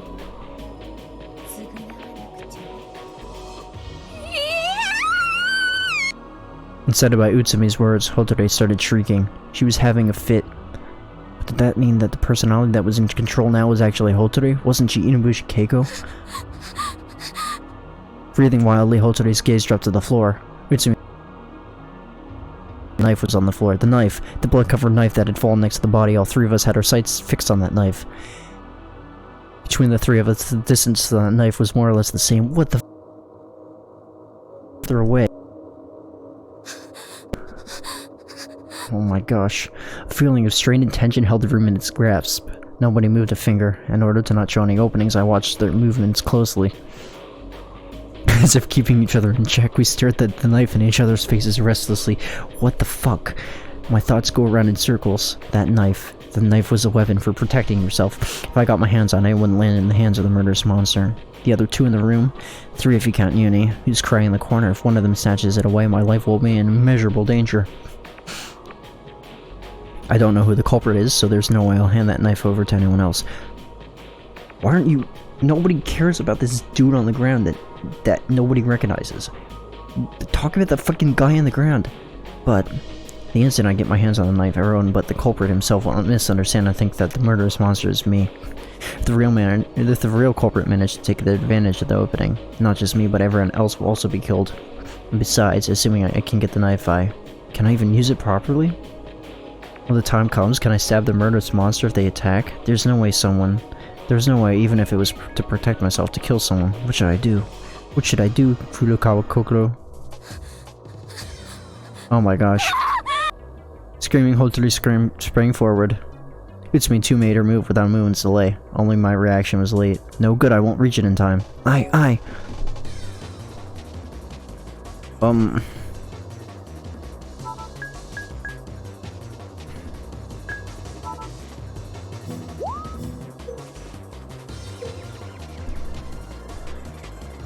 Tried to take the knife anyway. I jumped towards the knife. My movements were surprisingly quick. We're a guy, we'll out-jump them. That's right, I'm in Satoru's body right now. I'm faster and stronger than I usually am. If I can manage to snatch away the knife, I won't lose to these two. I reached for the knife with all my might, but... An intense pain shot through my left hand. My dominant arm, Satoru's left arm, was cut. My fingers brushed the knife for an instant, but I wasn't able to grasp it. The bloody knife slid across the floor and stopped right at Hotori's feet. Hotori took it in hand as if clinging to it. Hotori and Utsumi glared at each other, separated by the corpse between them.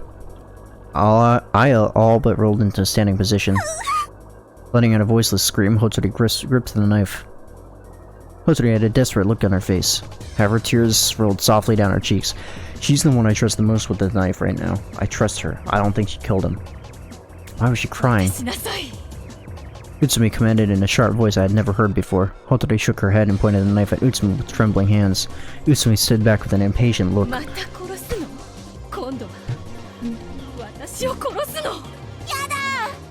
Suddenly, Uni screamed out. He stood up with amazing vigor and started running, covering his head with his arms. I didn't have a moment to spare. Hotori and Utsumi were equally surprised. Hotori seemed frightened. She was clearly confused. Letting out a scream, she swung her knife randomly. From right beside her, Uni turned and... Oh shit. It seemed that what would occur next was the result of Uni being in the wrong place at the wrong time, not because he was targeted. Oh my gosh.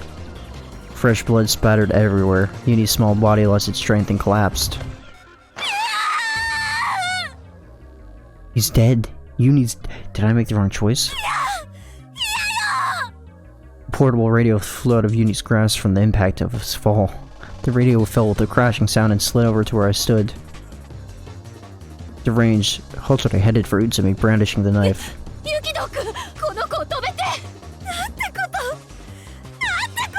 Oh my gosh. I regained my composure. The scene of Hotori facing Utsumi with the knife held over her head entered my vision. Do something. I have to do something. This is a dream. I picked up the radio by feet and ran over to Hotori from behind her. With all my strength, I threw the radio at the arm that held the knife. The radio connected with her wrist, the knife dropped to the floor. Unflinchingly, Hotori turned around and started hitting me. I grabbed her arms tightly and pinned them to her sides. I frantically tried to suppress Hotori's violent struggling. This is where Utsumi murders both of us. Tears blurred my vision. Oh my gosh, through blurry eyes I saw Utsumi pick up the knife. With sharp eyes she looked at me. No, she was glaring at Hotori, who I was pinning down. Utsumi lowered her stance and readied the knife. What is she? It was a completely unconscious movement. I covered Hotori with my body instantly. Utsumi quickly stopped herself. Not missing that chance, I knocked her hand away while she was still dazed. The knife flew out of Utsumi's hand. The knife slid across the floor and disappeared underneath a shelf. Thank God. Utsumi glared at me. There was carnage in her hate-filled eyes. I could do nothing but stare back at Utsumi in blank surprise. And then the sharp pain ran through my right hand. There was a gaping cut in the palm of my right hand. Blood began to flow from it. Utsumi muttered with loathing, biting her lip. And then turning her back to us, she climbed back up the stairs. I stood there frozen. Silence returned to the once chaotic basement. I could hear someone wheezing roughly. As I wondered who it was, I realized that it was me who was coughing. Hotori had lost consciousness. Uni is... He was crouched down, putting pressure on his wound. Thank goodness he's still alive. I headed over to Uni with sluggish steps. Uni's whole body jerked in surprise. I couldn't find any words with which to respond to his voice full of dread. Uni looked up. His wound was dyed in blood. The spurting blood turned into scattered spots upon the concrete. However, Uni stared at me with frightened eyes, not even bothering to wipe out the blood. Look of panic in his face.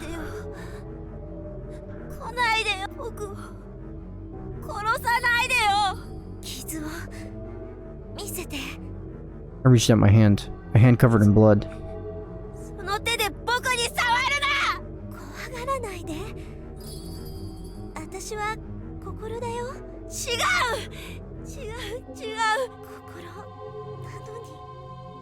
Discouraged, I crumbled where I stood. There was a pool of blood gathering under a man's corpse. My hand was drenched with blood. Blood continued to flow from Uni's wound as well. Blood, blood, blood, blood. The basement room was becoming a red hell filled with the scent of blood. Who can I believe in? What can I believe in? Hey, Satoru, save me. Save me. Slowly, I lost consciousness.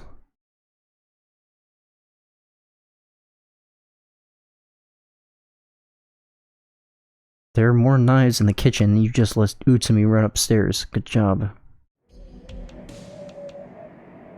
A small respite. The frigid air woke me. It seems I had fallen asleep without realizing it. It felt like I had gotten a lot weaker. After the chaos at Sphia, my consciousness returned to the cabin. At that time, it was already late at night. However, since I was fixated on the idea, go to sleep and you'll die, I just stayed awake. In the end, no matter how many times I began to doze off, I was awakened by the cold again. Looking at my watch, it was 1:30. Oh my gosh.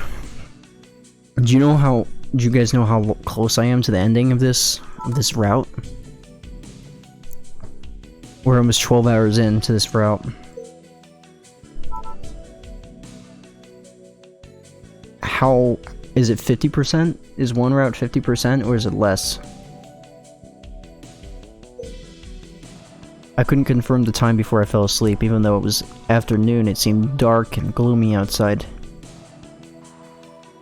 It was as if the sun had disappeared. Okay, it's less. Cool. Why is this a choice?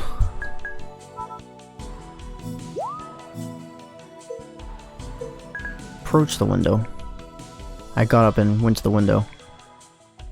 I wiped away the ice frosted on the surface with my hand and gazed outside. There was a terrible snowstorm outside.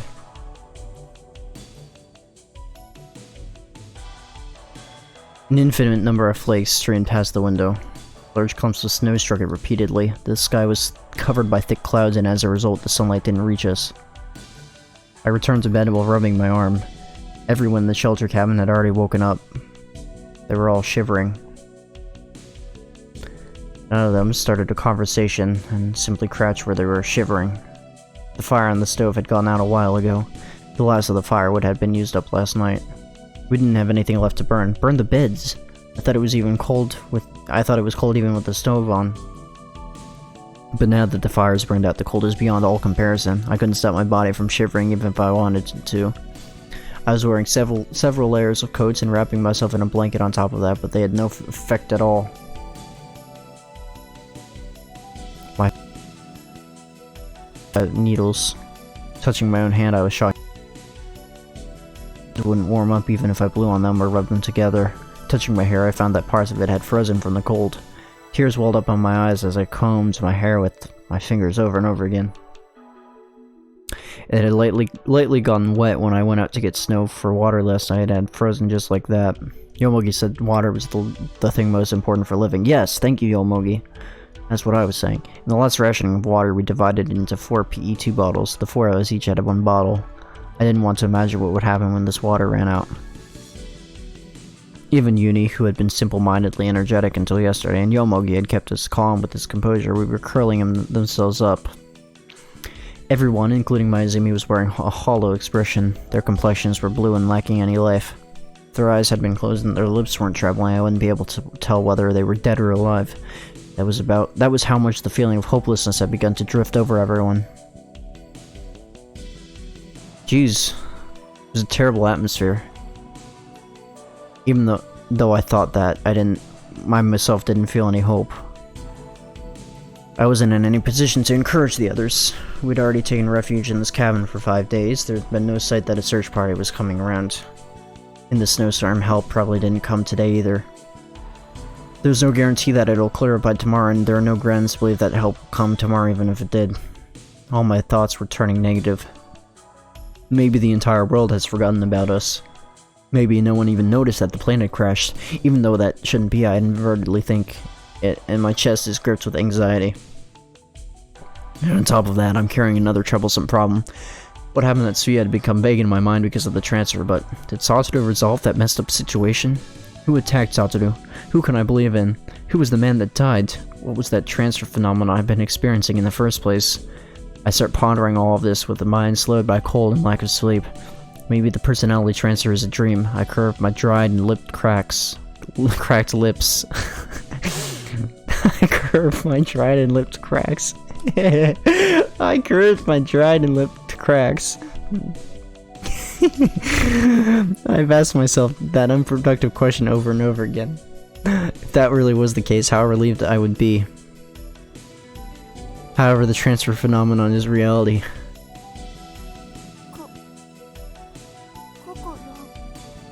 Raising my head, I saw that Yuni had come up in front of me before I noticed. His muttering voice wavered from the cold. I nodded and opened up space on my bed for Yuni. I opened my blanket to invite Yuni in. Yuni and I piled our 2 blankets up together as we both cover ourselves with them. And then...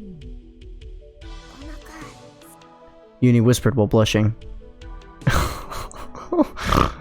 Oh god. My mind is in the gutter right now. As I skipped breakfast as well, I was famished too. My speech is slurred. I take the can out from the vinyl bag under my pillow. In there was the remaining food supply for 3 people, me, Yuni, and Yomogi. I faced Yomogi and signaled him with my eyes, but he shook his head slightly. I raised my eyes to the top bunk bed where Mayuzumi was, and with only my lips mouthed, "Here you go," to Yuni. I take just a bite of the hardtack from the can. I hold out half my biscuit to Yuni. Yuni smiled weakly. Together we snapped the biscuit in 2. It wasn't enough to relieve my hunger, but mentally I felt a bit better. Oh my gosh.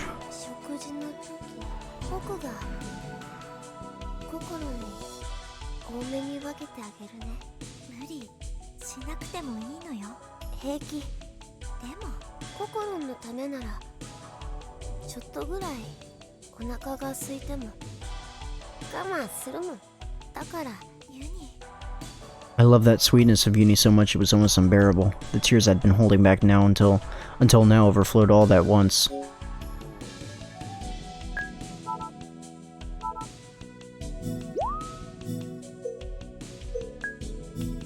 I slowly reached for Yuni's glasses.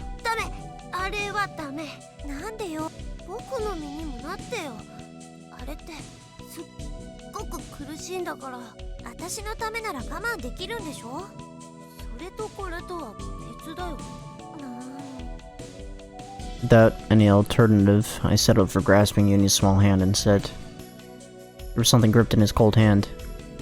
It was a charm. I wonder where it came from. I was scared she was gonna say a knife. Perhaps trying to cheer me up, Yuni forced a smile.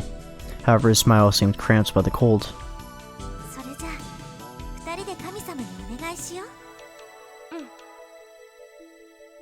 We gripped the charm together, closed our eyes, and prayed. It was a prayer to God without any foundation, but the mere existence of this charm acted as a support to us.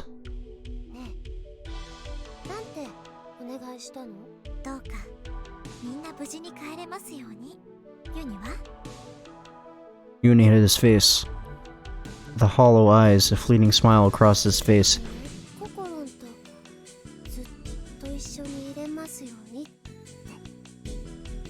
I couldn't hold it back anymore.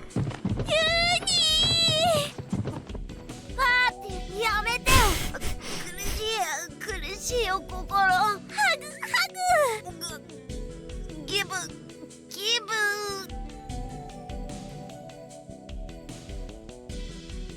It was nothing more than an empty show of spirit. However, I acted as if I was in high spirits as always, so that Uni might be even a little bit more energetic. Uni had encouraged me with his sweet kindness. Releasing himself, Uni looked a bit fed up as he took a deep breath. I softly embraced his shaking shoulders. Uni seemed to have calmed down as he surrendered his body to me.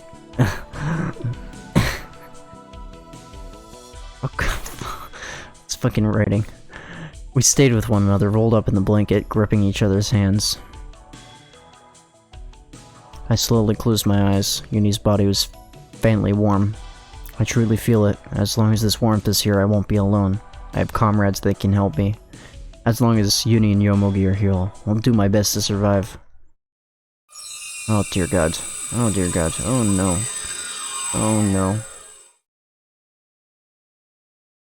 Frightens and his friend? Oh my gosh. Oh no. Oh no. Why is this the title of the chapter? Why is this the title of the chapter? Why is this the title of the chapter?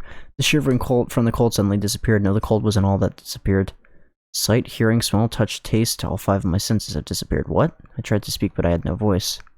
I found myself in darkness so total it was as if even a further blackness had been enfolded in the darkness of night. I had no sense of up or down.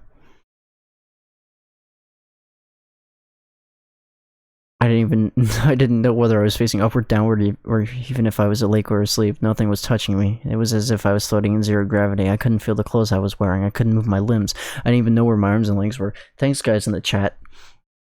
You guys are making me feel so much better now. Not really. I didn't even know where my arms and legs were. It wasn't hot, nor was it cold. I couldn't feel the air around me at all. I wasn't breathing. I couldn't feel my heart beating. Huh? What is this? What is this? What is this? What is this? What is this? What is this? What in the world is going on? What has happened to my body? What has happened to me? What happened? Is there anyone here? Anyone? Anyone? Anyone? Anyone? Please. Someone answer me. Answer me. Tell me. Answer me. The darkness in front of me suddenly vanished and my field of vision was enveloped in light, a floating feeling. What an incredible sensation. Even though I shouldn't be able to feel anything, I can sense my body floating, floating, floating. It feels so pleasant. Such a safe, relaxing sensation. This is the first time I've felt this way. Whatever. It doesn't matter anymore. Let's just leave everything as it is now. And just then...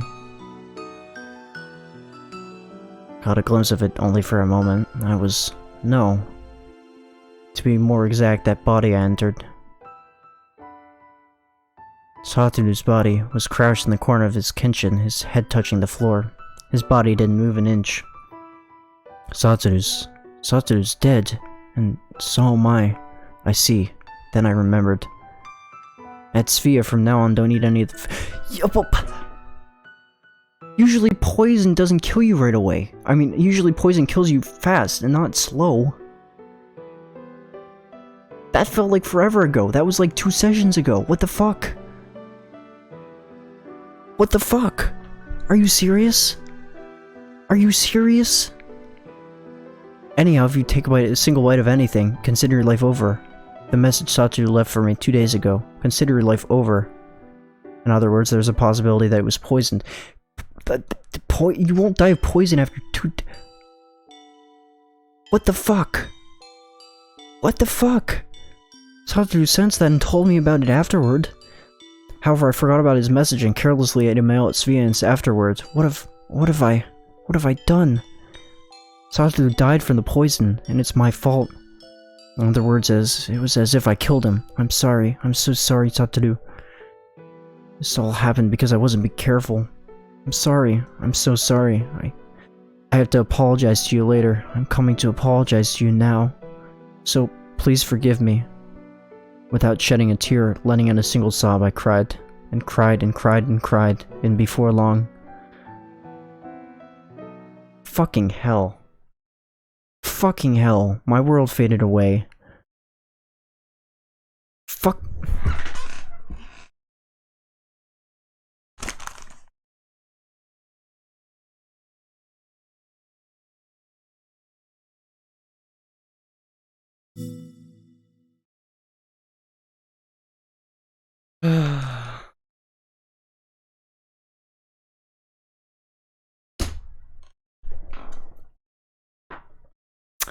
The bad ending I had before was I was outside in the snow and I could either stop or keep going, and I was like, if I stop I'll die, so I better keep going.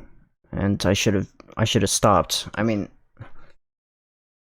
to be fair, that's a really stupid thing to do, because stop versus keep going, I mean, that's a terrible choice to give somebody, in my opinion.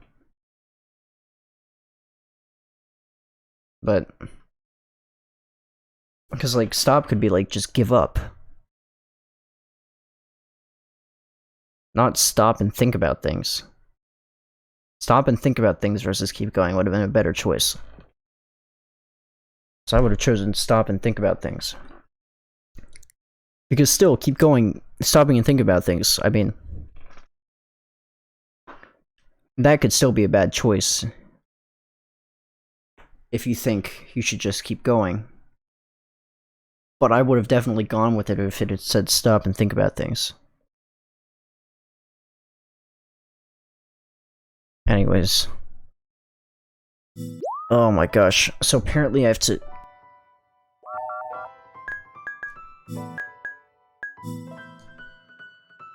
What in the fuck? Where did I even... Where... I ate versus I didn't eat? Oh jeez. Who would have thought? I laughed in the face of that. I really didn't think the food was going to be poisoned. I really didn't.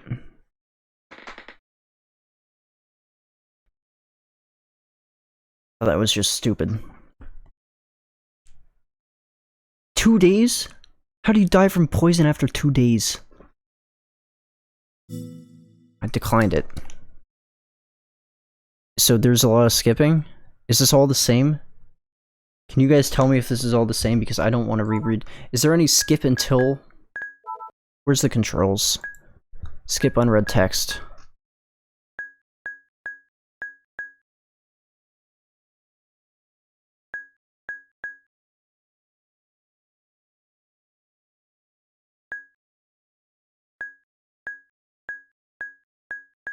How do I choose to, skip text? Skip already read it. Is there a menu somewhere?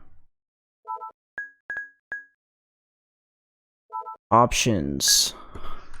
Yeah, I'll do that, but I'm trying to figure out what the controls are.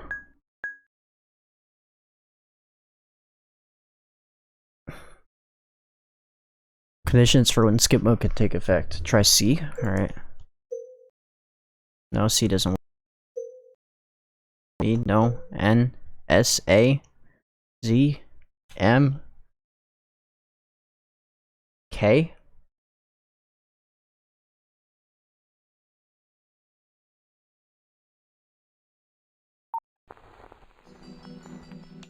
Oh. What did I press to get to here? What did I press to get to here?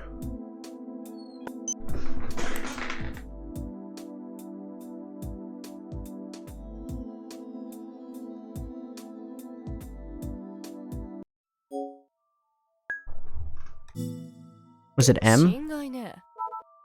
よもぎさん弁護士の見習いだから。弁護士 Or was it K? Oh, it's space. Ha. Alright, well, we're gonna leave the food to, Yomogi. And we're gonna go down this bad end. So I'm probably sure this is going to be a bad end.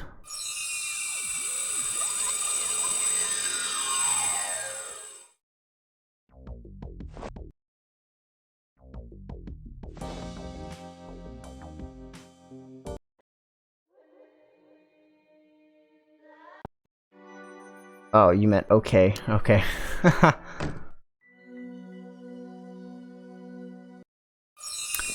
I'm curious to see if we'll die first because of, if we'll die first because of this, stupidity that I just did. When I heard that scream, I think this is- I don't think this matters. いじめられたの？ Oh. すぐに手あげるしさ。最悪だ。 Tobaline was picking on me?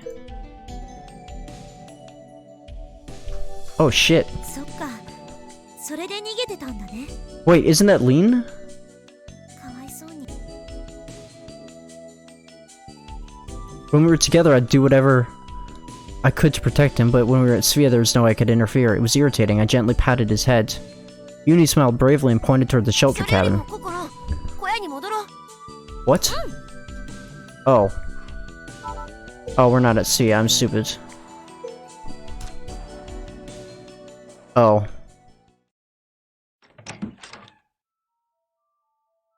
Dreadful scene? まさか。そんな。この女ちょ目を離した隙にそれを咎めたらなんでそ。あんたらそんな。なんで。 Is this gonna go on, どうし簡単な一枚しだけどだから食べたみんなで決め。この私は So this is because I switched the whole thing with giving food. でもそいつのそうでそ胸にもう助からないと思ったんだ。ほら見なさい Maizumi thrusts her finger at Yomugi as though in この triumph. 男は助からないと思ったら見捨てるようなやつなのよこんなやつに食い物を任せておくわけにはいかないでしょ体力の劣る私たちを全員切り捨てるに決まってるわ And I still think this is a bad idea. I could feel my own voice turning shaky with rage, and my nails dug painfully into the palm of my hands, but I dug them in even harder as I yelled out. よもぎさんに、あなたはそれなのに、なんでそんなひどいこと言えるの？言うと思った助けてもらったから言うこと聞けって冗談じゃねえよ確かによもぎさんに私は救われたわ今の私に指図する権利はない恩を感じたりしないんですか？もちろん感じてるわよここから生き残った Fucking bitch. What the fuck is your problem? Fucking bitch. でもそのためにも私は生き That's て帰らなきゃいけないわねふざける In my anger, I lost control and struck out at Mayuzumi. Staggering, Mayuzumi crashed into the wall. 何すんだよ Mayuzumi got back on her feet and grabbed me. Sharp pain raced through my body as she pulled my hair. 大体私はあんたみたいなアマちゃんが一番嫌いなのよ And this is why I didn't go with that stupid thing with I was not content with the atmosphere ending like that after that whole food debacle. 何の苦労もなくぬくぬく育ってきやがってあんたさっさと死んじゃえばそうすれば食いぶちが減るんだからさ In retaliation, I grabbed Mayuzumi by the collar. Trembling and shaking back and forth, I answered そ her. れを言うなら、あなたが Oh dear God. 消えればいいのに、あなたがいなければ、ここはもっとうまくやれてた。あなたさえいなければ。やめるんだ Yomogi forced his way between us. Uni too was clinging to my back, murmuring in a barely audible やめ voice. てよ、心。でも、 My eyes became blurry with tears as of frustration and sorrow. Burying my face in Yomogi's chest, I wailed loudly. The things Mayuzumi had said were unforgivable, and I couldn't believe what I blurted out that it would be better if she weren't here. Tears came streaking down my cheeks. Looking at me in the state, Mayuzumi spat these words at me. 甘いわあんた Oh, this is the same thing. But this still isn't good.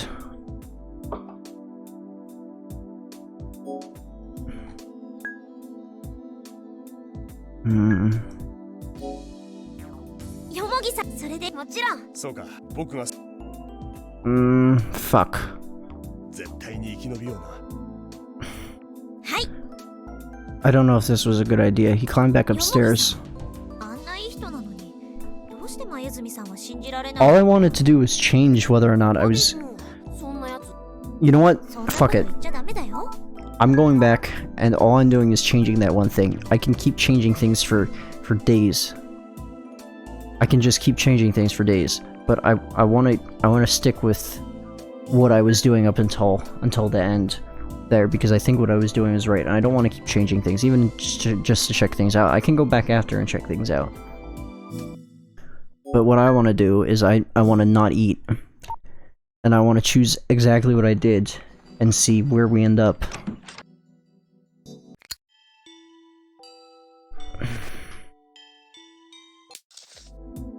I do want to see the other scenes, but I think this is the right thing to do right now. I wonder if there's a skip to next choice button. I think... yeah, that's what I went with this. And then I voted Yomogi. Oh no, I didn't. I said her.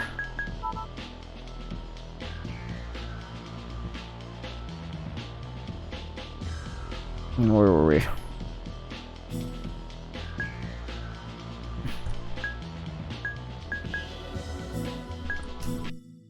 Yeah, skipping. I'm trying to figure out where the skip to next choice button is. Skip to next choice. I'm gonna Google it quick.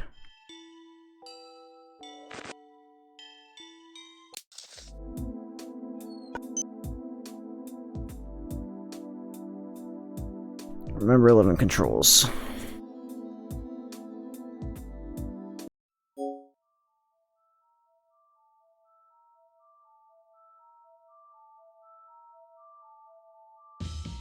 I'm not finding anything. Fuck. If anybody can tell me where skip to next choice is.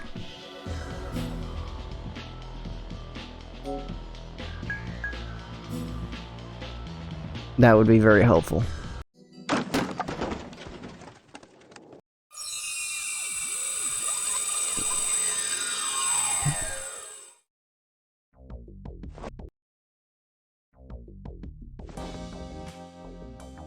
Because until then, we're just gonna have to keep skipping like this.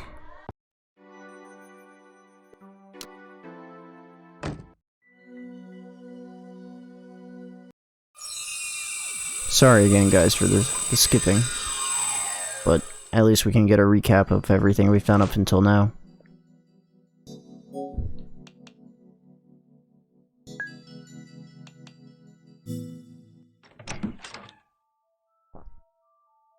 Oh, shit.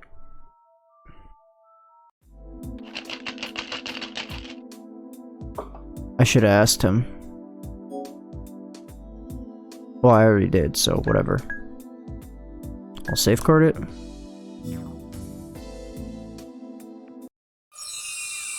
I swear to God there was an Ever 17.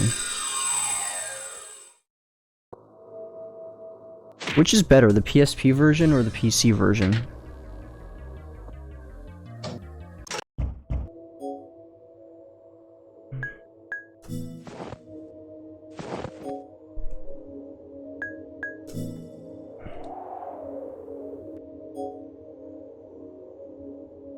E17 didn't have it, okay.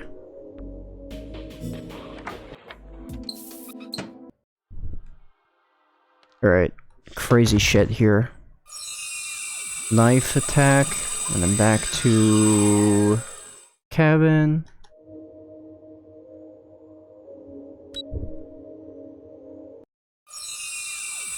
PSP version has some extra stuff, the crop CGs.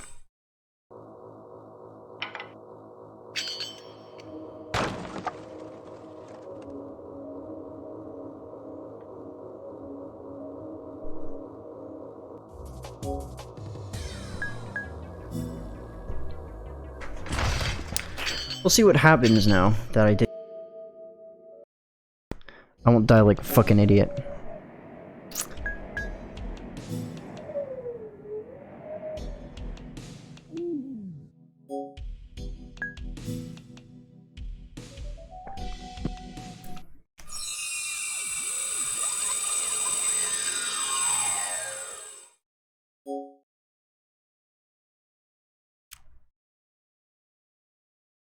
Oh. Was this where it was? Was this where it was? Yeah, this was where it was. We're back. Wow. Okay. Didn't waste that much time. I saw the white walls of Sphia. I was sitting on Satoru's bed. また飛んだ。 There'd be a fucking notepad here. Sphia has functional heating, unlike freezing cold shelter cabin. Please have left us a note. There was food here too, however I wasn't the least bit happy, because I can't eat the food. Because in Sphia the presence of a murderous monster was constantly approaching me. When I tried to stand up... Oh, Jesus Christ. What is this? My vision distorted. On top of that, I couldn't put any strength into my body as if all my bones had been removed. I fell to my knees. I tried to get up, but my body wouldn't listen to me.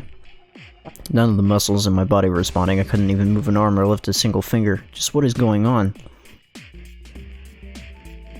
I tried to mutter, but my mouth and tongue wouldn't move how I wanted them to. My voice wouldn't come forth either. But still, even with my body unable to move, my mind was completely clear. What's happening? One more try, I tell myself. It's odd. No matter how you look at it, this is odd. I'm not exactly sure what, but something definitely happened to Satoru's body. On top of that, it was critically abnormal. Phew! Move, move, move, move, move, move! Please move already! Put everything I have into moving my limbs. Focusing my concentration on my fingertips, yet impatiently I did everything I could to put strength into them. How long did this go on? By the time I was able to lift it even slightly, my body was covered in sweat. I dragged my drowsy body to the edge of the bed and sat down. To speak comparatively, it was as if my whole body had been assaulted with lethargy. I felt dizzy again. What was going on with my body? Panic struck me as I realized this condition might be permanent. Shaking my head slightly, I staggered to stand up. I was somehow able to manage that much, however my legs felt unreliable, as if they'd fail on me as soon as I let my guard down. It was probably the first time since birth that it's taken me this much effort to just stand up or move. I felt as if my body had degenerated terribly.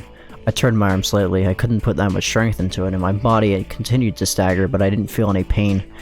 There didn't seem to be any injuries besides my right arm that got cut the other day, left arm that got cut the other day, as well as my right hand. Then why? I pondered the cause of the situation. I wasn't injured. My head felt perfectly clear and it didn't seem like I was sick either. Then what? Then I suddenly realized there was someone trying to kill Satoru, pushing him off a building, stabbing, drowning. They used many different methods to try to murder Satoru. And now the next method this person had attempted to use was... It can't be poisoning. In other words, what my body's experiencing right now is due to some sort of drug? I shuddered at the thought. But I didn't eat anything. My vision became distorted once again. I crashed down when it seemed like I was going to fall. Going as far as using poison to kill is just too much. How did I still get poisoned? The murderous monster was ready to kill Satoru by any means. I squeezed my eyes shut and strongly clutched at my shoulders. もうやだよ。 Unable to stand the fear, tears began to flow from my eyes. How many times will I have to go through this? I slowly opened my eyes and the dizziness began to recede. The feeling of lethargy attacking my body began to lessen as well. Maybe the symptoms appear and disappear in waves? どうしたらいいの？そうだ。 I decided to leave a note for Satoru. I don't know what kind of drug he took, or was it injected, but I'll have to deal with it myself. In times of crisis like this, we have to keep in especially close communication with each other. And I looked for the notepad.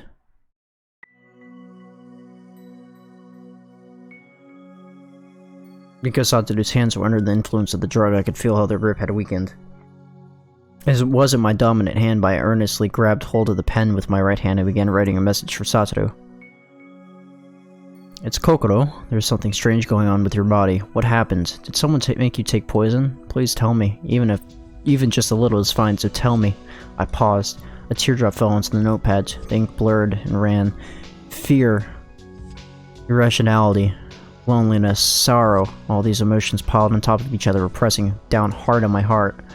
Unable to bear the pain, the tears began to fall one after another. Without wiping them away, I continued to write. As if to say that this was my only remaining method of resistance, I single-mindedly continued to run my pen across the paper. I don't want to die. I don't want you to die either, Satoru. What should I do? very, very scared. I have no idea why this is happening. I don't even know what will happen 5 minutes from now. I don't even know who I can believe either. Hey, Satoru, I want to meet you. Even a single glance is fine, but I want to meet you. Because the one reflected in the mirror isn't you, it's me. I want to meet the you that's really you. Because there's no one I can believe in but you, Satoru. I want you to tell me that everything's alright.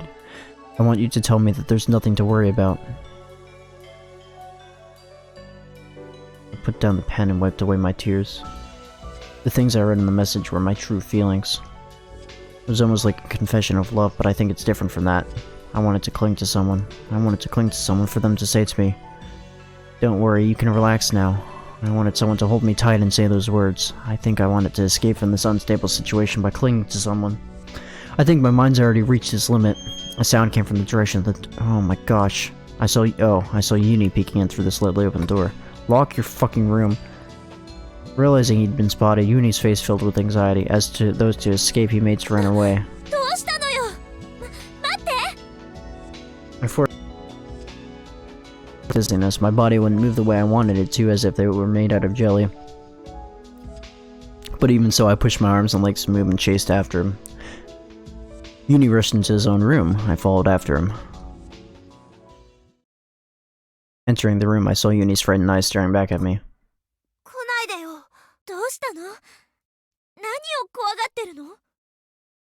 As I neared him, Uni pushed himself back as if trying to get away.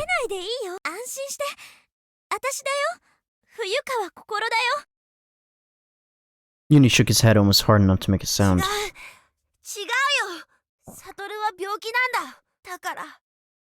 Uni retreated even further, his face distorted in fear.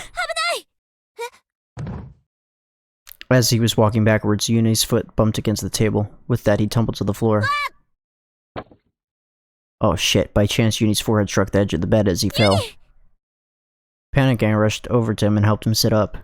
Uni pressed his hands against his forehead.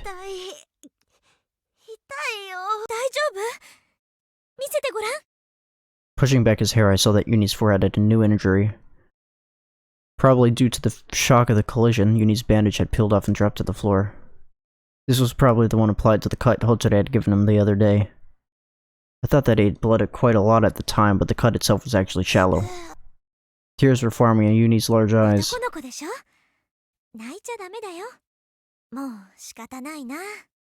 I gave Uni's forehead a small kiss.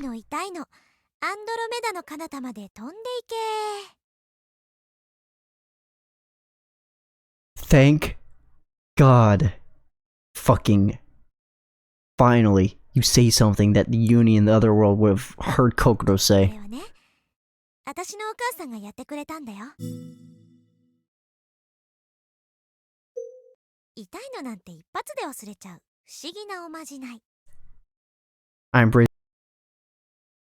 I buried my face in his hair. However, I was thrust away by Uni. He had done it much more forcefully than I expected.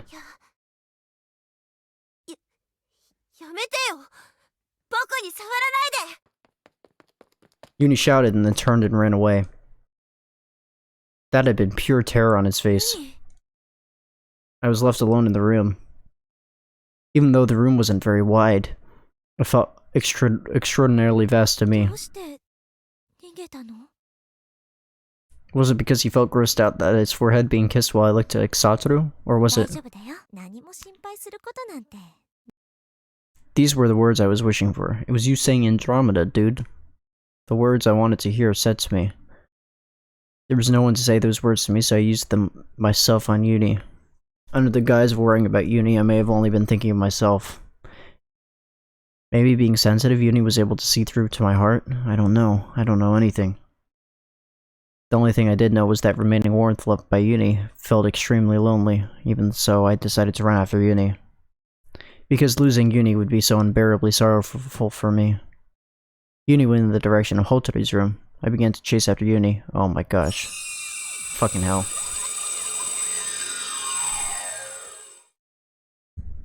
Back to the death cabin. Self-defense, false accusation. Oh, can we please get a break?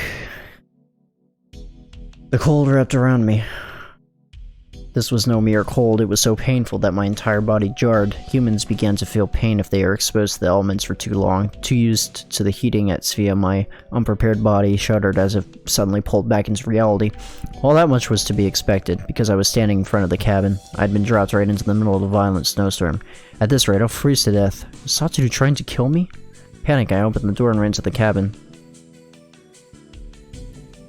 The situation here didn't seem to have changed. Before the transfer, Uni and I had been huddled together in the same bed, but now he was curled up in another bed. I quietly stared at my hand, which was prickled with pain. My fingertips were numb and had turned stark white, having lost the coloring that blood would provide. I tried blowing on them. That had hardly any effect at all. My entire body felt heavy. I didn't have the energy to talk either. At this rate, I probably won't even make it through the rest of the day. I covered my entire body with a blanket. However, even the blanket had already become cold.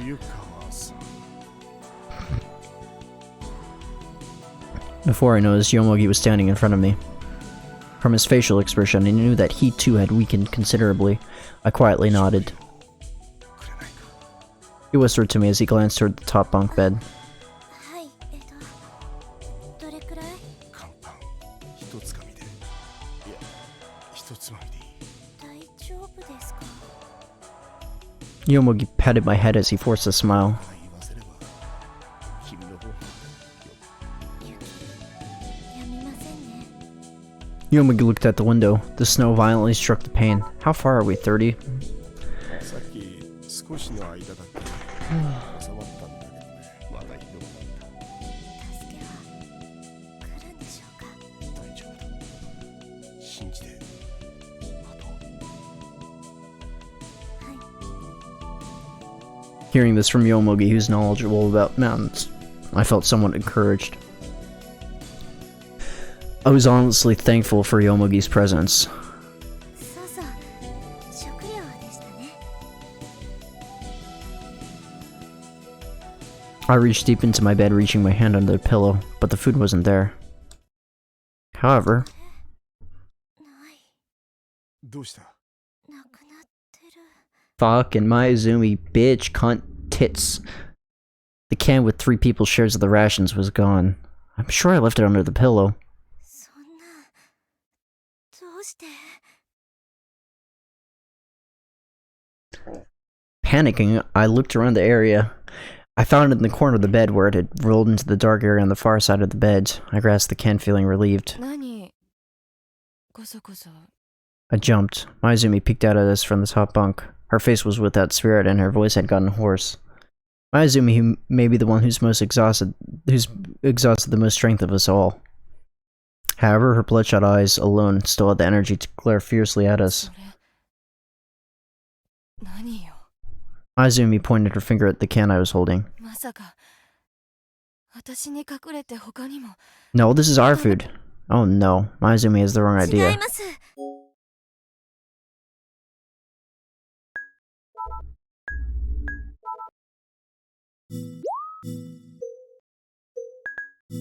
これは私とユニとヨモギさん3人分の食料です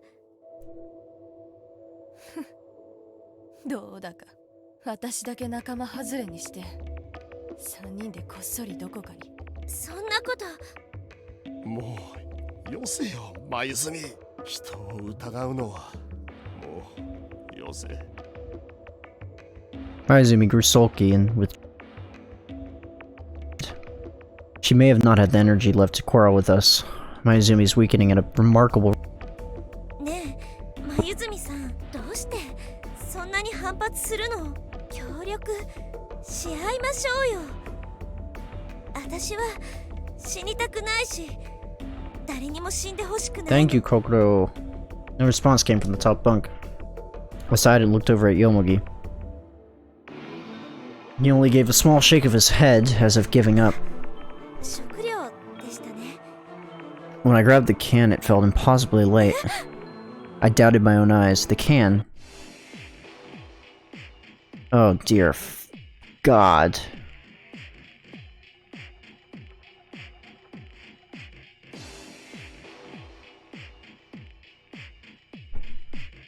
Was empty.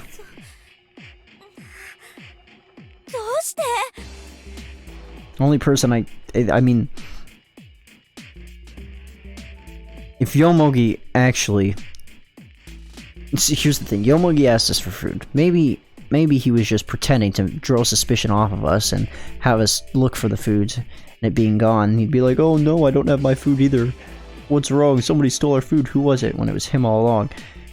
On the other hand, Mayuzumi could have all along that it was ours. But Uni, we don't know about him. I think he ate all of it. But I don't actually think he ate all of it. I don't know. There was still plenty of hardtack inside. I'd just seen it before when I ate with Uni.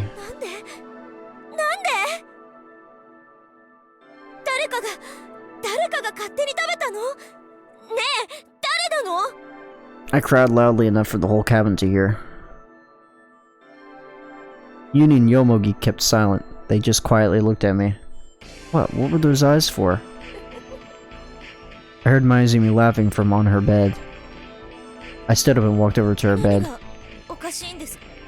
Mayuzumi only countered my challenging tone with a faint smile.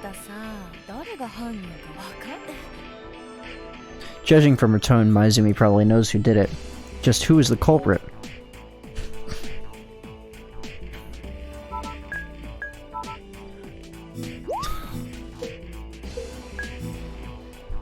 I tried to think of who the culprit could be. However, I abandoned the thought immediately. The place was completely enclosed. It would be impossible for someone just to waltz in here and eat the ball. The culprit was either Yomogi, Mayuzumi, or Uni. It had to be one of those three. It had to be one of those three who ate it. However, I didn't want to point that out.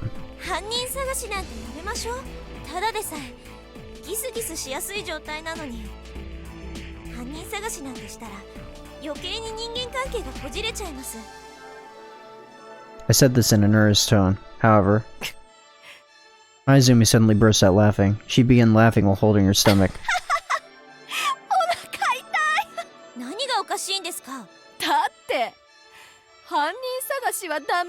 Oh, of course.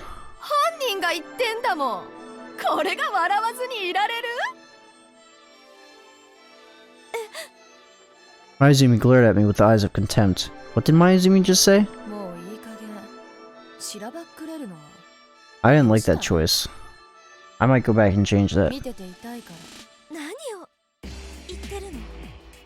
Hide it? Who is? I am? I'm the culprit? あんたしかできないことよ。食料が手元にあるあんたしか。人目を盗んで食べることなんてできないんだよ。私は信じて。But Yomogi and Uni didn't protect me. They only looked at me with cold, distrustful eyes. Oh man, I lowered my head as if to escape their stares. No one believed me. They're trying to pin a crime on me that my body doesn't even remember committing, even though I've been enduring all the hunger all this time. It was at that moment I suddenly realized, right now I'm not hungry. I don't feel hunger. The hardtack I ate at noon wasn't enough to sate my hunger. I was back, but stomach. I looked at Uni as if begging him for help. Uni only looked down. Oh no. そうだったな。ユニ、君なら見たんじゃないのか。 Uni nodded. 誰だったんだ。 Momentarily glanced in my direction. The one look said everything. Mayuzumi snorted through her nose in triumph. The inside of my mind went completely white. Why was he lying like that? As I stayed there immobilized by confusion and shock, Yomogi came up to the bed. He looked around the bed as I used as him investigating, and he grabbed tightly onto the blanket. He said shortly, his tone strained.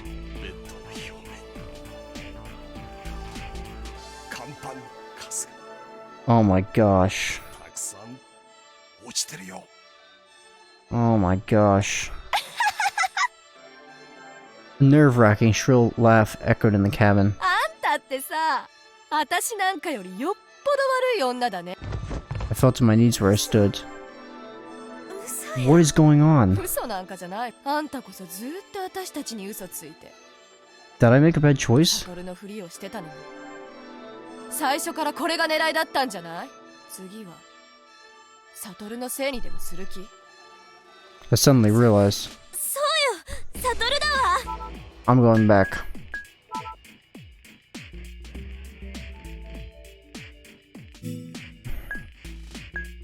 I feel like I have to see where this goes. Fuck.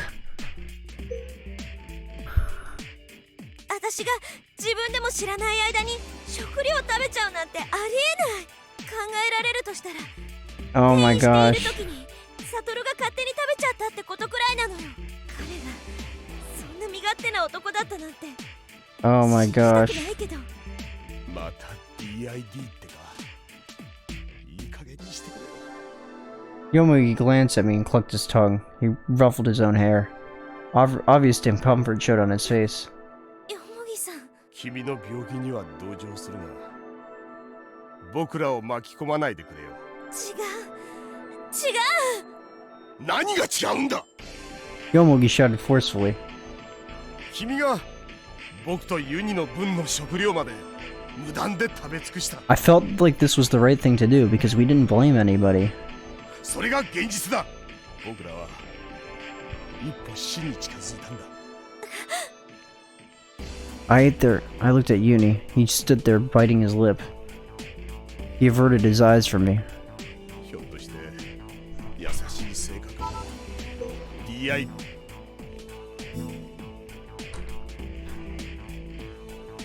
Let me go back. I want to see something.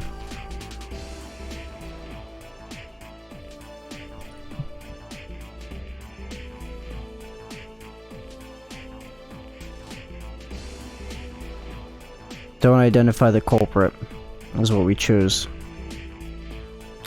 We didn't blame Mayuzumi. The other two options were daring us to blame her.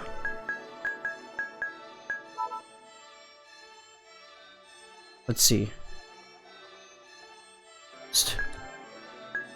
We're not like you. Is the culprit Mayuzumi? Yes, the other options were just daring us to blame her. But I've gone all this time not blaming her. I even gave her the food before. 全部僕らを安心させるための演技なんじゃないのか。おかしなふりして僕らの食料を。 Tears began to overflow from my eyes. The already weakened bonds between us were beginning to break apart, making a shattering sound as they did. すまない。失言だった。忘れてくれよ。 No longer bothering to look at me, Yomogi sat in the corner of the cabin and wrapped himself in a blanket. Mayuzumi only continued to laugh at herself. Uni wouldn't come near me. He sat on his bed, painfully rubbing in his stomach. ごめんね。 I apologized in tears, but Uni gave no reply. He pulled a blanket over his head. I was suddenly overcome by it with an extraordinary sense of loneliness. I'm not alone. I have comrades that will help me. That's what I had thought. Inside this hellish shelter cabin without food or fuel, there was only one hope that I could cling to. That I had my comrades here with me. That alone was what supported me, but even so, before I noticed, there was no one left beside me. Everyone blamed me. I took a look at the hardtack crumbs scattered across the bed, messy as if Sasuru that ate it? Why? It was fucking Uni. He should have known what that food meant to us. For him to eat it all, why would he do something like that? The tears wouldn't stop. It looks like I've unconsciously come to resent Satoru. It was because of him that my hope of survival had disappeared. どうしてなのよ、悟。 I broke down crying on the bed. Time passed and before long night arrived. In the corner of the cabin, Yomugi was trying to communicate with the satellite phone again. However, results had been no good as always. 電話はダメだろう。 Yomugi muttered. Everyone felt the same. The night continued on.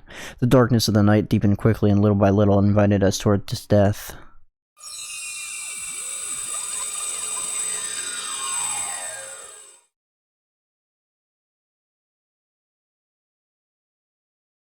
Oh my gosh. When I came to, I was standing perfectly still in Satoru's room. I transferred again. I checked the time. 10:20 p.m.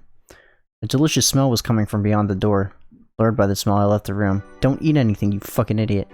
On the table right in front of my eyes was a warm meal. The shining white rice was letting off steam and looked delicious. Right next to it was a bowl of eggplant miso soup. grilled salmon and vegetable side dish of spinach. There was a large platter full of diced chicken and vegetables. I became unbearably sad. There was food here, there was just enough food to satisfy the hunger of 3 people. I wanted to bring Yomogi and everyone else here as well. If I could, we wouldn't have to quarrel over food anymore. If I could, the sin I had knowingly committed, as well as the trust in me that had been lost as a result, would all be cancelled out by the food right in front of my eyes. If I could, everyone would forgive me with a smile. どうしたの？突然泣き出したりして。 From where she sat across from me, Utsumi raised her eyebrows and peered into my face. Yuni and Hotori were sitting at the other end at the dining table. She was right, there were tears running down my cheeks. The 2 of them stared at me in surprise, as I had unexpectedly started ご crying. 飯呼びに行かなかったのがそんなに悔しかったの？そうじゃありません。私ちょっと考え事してて。あら、その口調、冬川さん？はい。そうだったらごめんなさいね。呼びに行く前に先に食べてしまって。 The amount of food here would just be enough to satisfy the hunger all of the people had at the shelter cabin. And they would all be dead from poison too. If they only had something to eat, then that foul and edgy atmosphere would just calm down just a bit. I felt that the personality exchange was an extremely cruel thing. Even though I didn't want to admit it, I was only full because I had eaten 3 people's shares of hardtack back at the shelter cabin, leaving the others starving. However, it seems that Satoru was hungry. Right now it feels like I'm starving. Oh my gosh.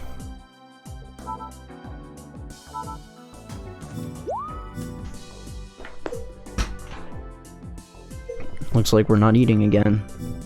Put down my chopsticks. I don't actually remember it, but I had eaten Yuni and Yomogi's food all by myself. I felt it was unforgivable for me to accept such delicious food in spite of that. Thinking of those 2, I'll abstain from eating as well. But... お腹空いてるのね。 Hotori was laughing voicelessly as well. It seemed Satoru was considerably hungry. As I apologized in a soft voice, I was hesitating as to whether it would be okay for me to refuse the food. As far as my own feelings went, I wanted to keep my honor with those in the shelter camp by abstaining from eating. However, if I did that, Satoru would be the one to suffer. Of course, because it was probably Satoru that ate all the hardtack, I'd like to tell him a thing or two, but if I didn't eat here, it'd be a problem if Satoru didn't have the energy to run away from the murderous monster. I picked up the chopsticks with mixed feelings. I'll eat it. What? Oh my gosh. While eating, I looked at the other 3 people around the dinner table. Something felt off. Why is it that the 4 of us are gathered around a table eating right now? There was a murder here just the other day. Moreover, the culprit is among these 3 people. It's not the time to be calmly eating here. But even so, why? Am I not worried about being poisoned anymore? Did they decide it'd be safer for everyone to eat altogether? To prevent anyone from us from being poisoned, everyone should be seen eating the same thing. That's when I remembered. That's right, Satoru was poisoned. The last time I transferred, his body was in terrible condition. I looked up at the ceiling. I checked to see whether my vision was blurry or if I'd become dizzy. However, everything was perfectly normal. My body didn't feel dull at all. Did Satoru deal with it somehow? Then Utsumi spoke in a voice that betrayed worry. 勢いよく食べたかと思ったら、今度は急に箸が止まって。どうかしたの？ Oh, so he was eating. いえ、大丈夫です。 Panicking, I shook my head. そう。最近みんなろくなもの食べてなかったから、栄養が足りないわ。それに、冬川さんはこの3日間、何も食べてなかったんだから。そうですね。食べられるだけでいいから食べてね。 Now that she mentions it, Satoru and I had been refusing food for fear that it was poisoned. Would it be okay for me to eat now? Actually, I've already eaten some. It was too late. Sorry, Satoru. If you die from this, please forgive me. Please, please don't let there be any poison in it. Oh my gosh. Hotori took some of the diced chicken and vegetables from the large platter and put it in Yuni's bowl. ありがとう、小鳥。あ、ユニ。 Well, Yuni grabbed it with its chopsticks without showing any hesitation. 何？ Swallowing down a piece of bamboo shoot, Yuni glanced up at me, startled. なんでもないの。 Hotori served herself from the same platter, then brought the food to her mouth. There wasn't any sign that it was poisoned. Maybe the guy that died was the guy that tried poisoning us. The food that Utsumi had made was very delicious. The atmosphere at the table was peaceful and happy as well. Yuni ate a lot and talked a lot as well. Utsumi too answered him with a laugh. Hotori was sitting beside Yuni, nodding at their conversation with a smile. What happened to the fucking dead body? It was like the meal we had on the first day. It was almost like the murder that had taken place was just a lie. A bad dream, a world far away. However, there was something different from the meal on the first day as well. When I casually called out to him, Yuni flinched and his body trembled with surprise. He stared at me with eyes full of fear.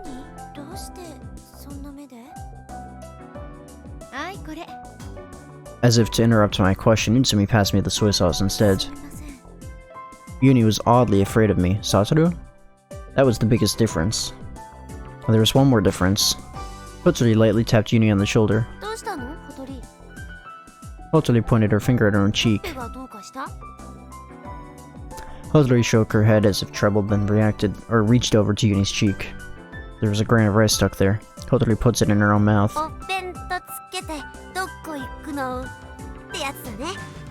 Hotori smiled happily. Yuni smiled while leaning against her arm as if teasing her. Hotori, as if reacting to the word newlyweds, looked down as if her cheeks turned red. Hotori and Yuni were getting along unusually well. I thought as I bring one of the vegetable side dishes dripping with soy sauce into my mouth. Yuni's forehead should be wounded. It wasn't visible right now because his bangs were hiding it, but it was a new wound and it had unmistakably been inflicted by none other than Hotori. So then why wasn't he on his guard against Hotori? Why is it that rather than being scared of her, he seemed to be getting along with her so well? Are we back in time again? The meal ended, leaving behind that huge question. I put my hands together and mentally apologized while doing so. I'm sorry. I'm sorry for being the only one to eat. All the other people at the shelter cabin were enduring their hunger right now. Being able to fulfill myself spiritually by eating like this was more than enough to further my feelings of guilt.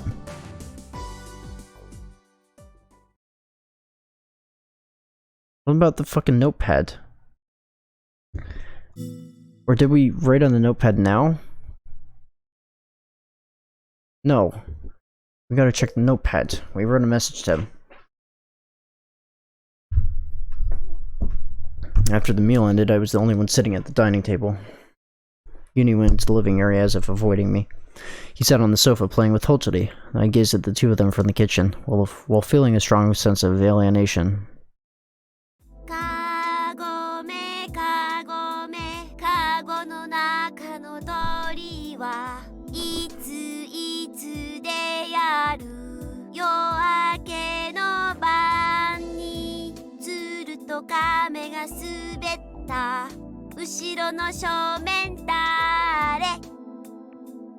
Yuni's hands were covering Hotori's eyes. The two of them were singing Kagome Kagome by themselves. Hotori was crossing her arms and nodding as if pondering it. After a while, Hotori took the notepad in her hand and wrote Yuni-kun.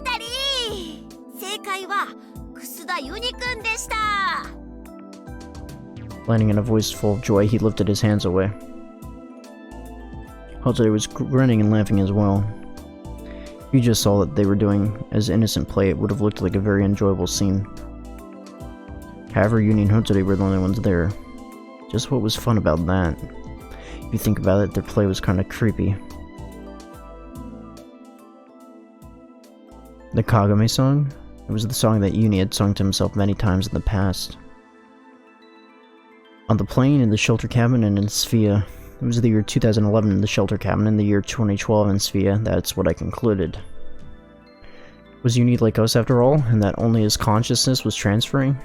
No, before that. Before that, there's something even more important I have to think about.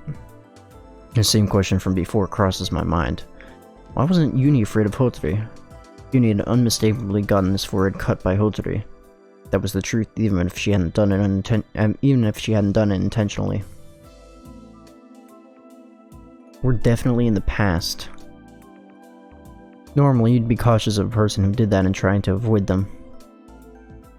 But looking at the two of them, rather than try to avoid her, you'd get the impression that they were getting along even better than before. So why? When I snapped out of my reverie, I saw that Yuni was now sitting beside Utsumi. Cuddling himself close to Utsumi, Yuni began talking to her, like the way a spoiled child behaves with his mother. たよ。とっても美味しかったし。それは良かったわ。 The two sat on the sofa saying that. What are they talking about, I wonder? It may have been about the same thing I felt during the meal, about the chances of poisoning decreasing when we eat together rather than apart. Yuni was sticking even closer to Utsumi than necessary. Even so, Utsumi pats him gently, while narrowing her kind eyes and with an affectionate expression. The two looked as if they were truly mother and child. カーリー、僕怖いよ。 Yuni muttered as he pressed his forehead against Utsumi's arm. It looked like he was trembling slightly. 次は僕が殺されちゃうかもしれない。 Oh, nope. やだよ。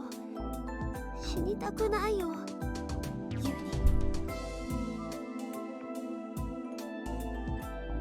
Looks like we're still in normal time.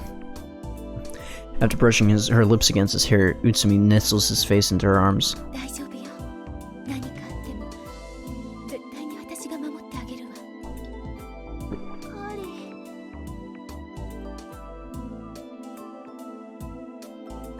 Yuni wrapped his arms around Utsumi's back as well and returns her hug. They embraced each other for a while, but Yuni soon separated from her. Worry still showed on his face. カーリーが守ってくれたら嬉しいけど、でもさ、カーリーがいないところで襲われちゃったらどうするの？僕怖いよ。 Utsumi looks at Yuni with sad eyes, and then そうだわ。 she reached into her pocket. She took out something wrapped in paper with red lettering. Inside the wrapping was a charm. これをあげる。お守り？そうよ。このお守りはね、怪我をしたりしないようにっていう願いのこもったものなの。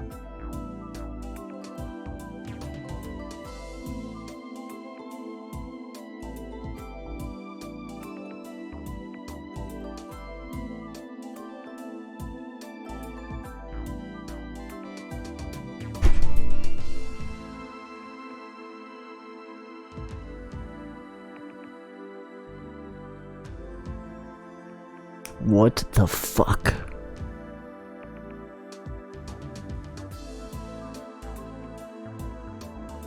What the fuck?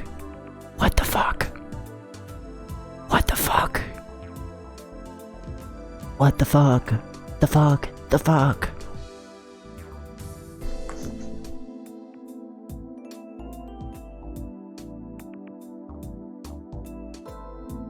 Wearing an expression like the Virgin Mary, Utsumi handed the charm over to Yuni.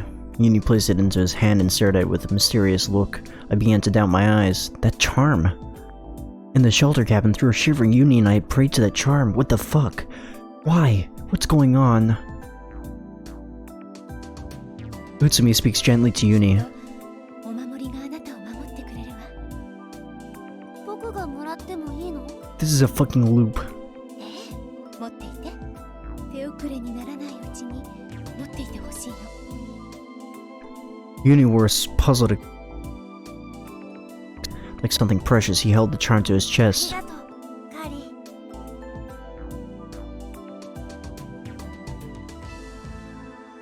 ー。 Utsumi hugged Yuni tightly one more time.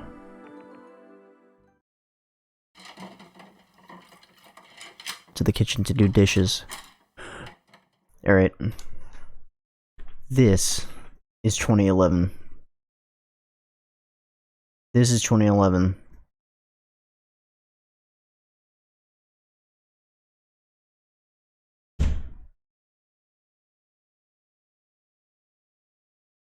This is 2011. This is actually 4 days after the crash. This explains why he has no clue what the fuck happened to Kokoro. And whatever this shit is with the cabin,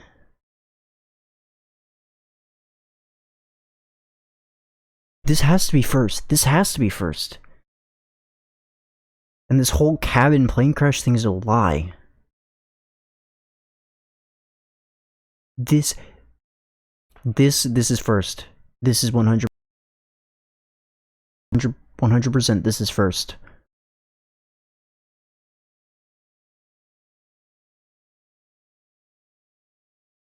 There's no way he could have that charm at the cabin If he didn't already get it here.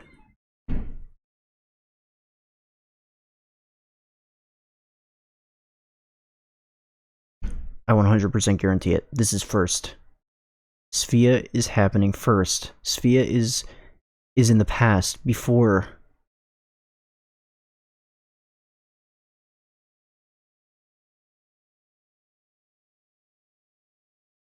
And those people in the cabin, the reason why the newspaper happened, and the newspaper was right. The newspaper was right. But is it possible that the people in the cabin aren't the same people as the people that already died? The people... Alright, so let's get this straight. Uni ends up in Sphia after the plane crash.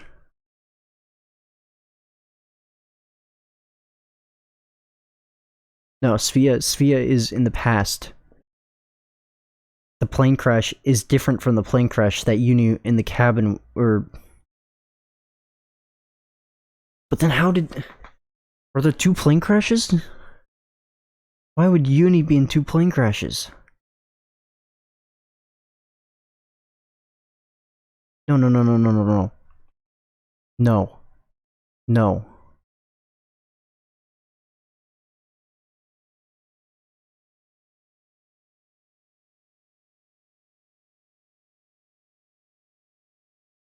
What is going on?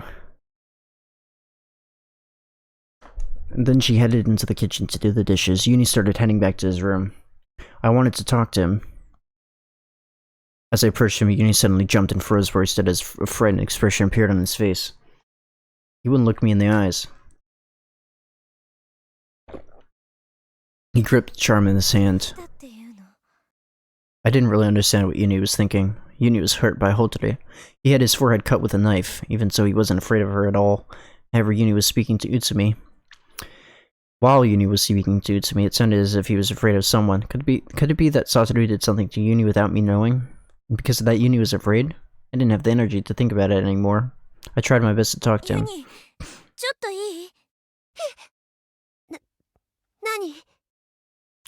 Uni held the charm to his heart as if turning a holy cross toward a vampire. Ask why he's afraid of me.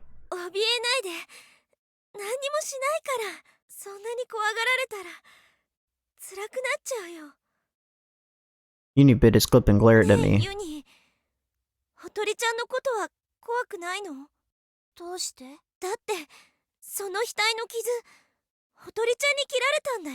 There's no wound on his forehead.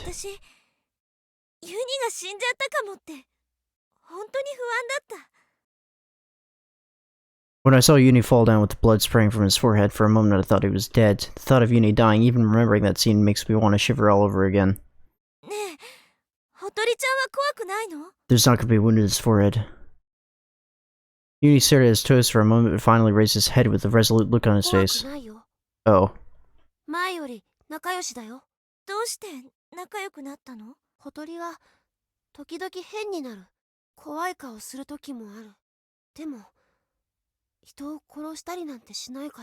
But she did. She killed, like... Unless that wasn't her. Hotere is a thankfully rare murderous monster, the one who'd slaughtered 12 people. Inabushi Keiko. Uni probably doesn't know about that. If Uni gets too close to Hotere without knowing that, he might be in danger. Confused over what to do, I tried to tell him indirectly.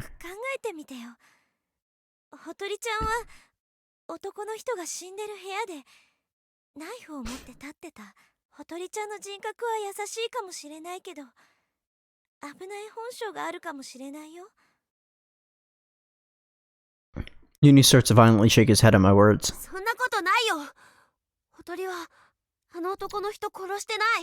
You did.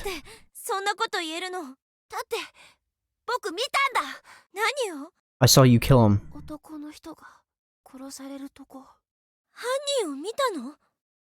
Uni nodded slightly. Still grasping the charm, he squeezes it even more tightly. As I drew closer, Uni shrank from me. His face was warped in fear.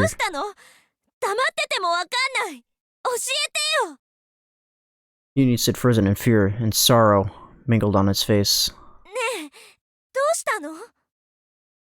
After a long silence, from one small hand, he extracted his index finger and pointed it straight at me. In a tone as if declaring a death sentence, Uni said it. 殺したんだ。 Why do we swap here? Why do we swap here? Why are we in the snow? Why? The fuck are you doing, Satoru? All of a sudden, snow was beating against my face with amazing force. It was so much that I could barely scream. I was forced into a crouch. There was a terrible ringing in my ears. It was horribly painful. I couldn't hear very well. I heard a faint scream through the high-pitched ringing in my ears. I looked at my surroundings, but I could only see the darkness of the night stretching in every direction. From within that darkness, snow came to assault me again and again. The darkness and snow hindered my vision, and I could only barely make out what was a few meters ahead of me. Even so, I was able to somehow perceive the faint beam of a flashlight. There I was, able to confirm the outlines of Uni, Yomogi, and Maizumi. The three of them were covered in thick clothes to protect them from the cold, covering their ears and writhing in agony. 急に初めていうこと。耳とかしろよ。このままじゃ帰っちゃう。リだよ。見つかり。歩け。 Unable to hear anything due to the ringing in my ears and the roaring of the storm, I couldn't make out anything they said. I headed for the three of them. None of them even noticed my voice. Everyone seemed to have their hands full dealing with themselves. Why am I? No, all of us. Why are we outside? Going for a walk in the middle of a blizzard like this was an act of suicide. Yomogi should know that better than anyone. I clung to Yomogi. Yomogi-san!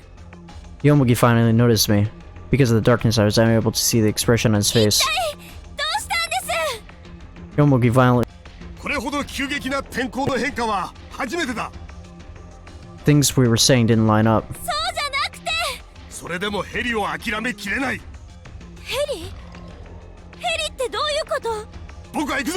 What? Yomogi shook off my hand and began walking. As if using up the last of his strength, the already weakened Maizumi began to stagger forward unsteadily, trying to follow Yomogi.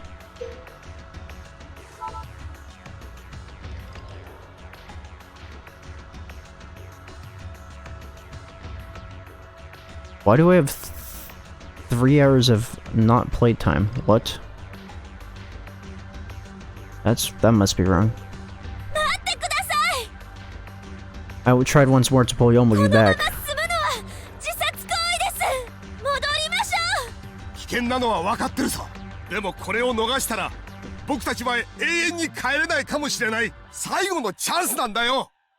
Chance, what was he saying? I didn't know what happened, but it seemed like Yomogi has completely lost it. I just couldn't let them continue on like this.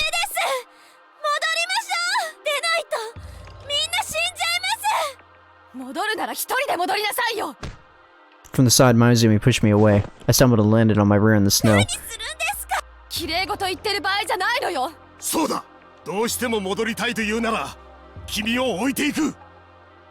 I couldn't believe it.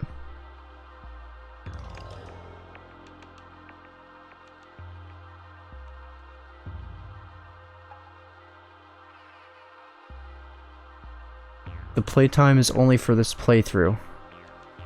Total is for all time played. Oh.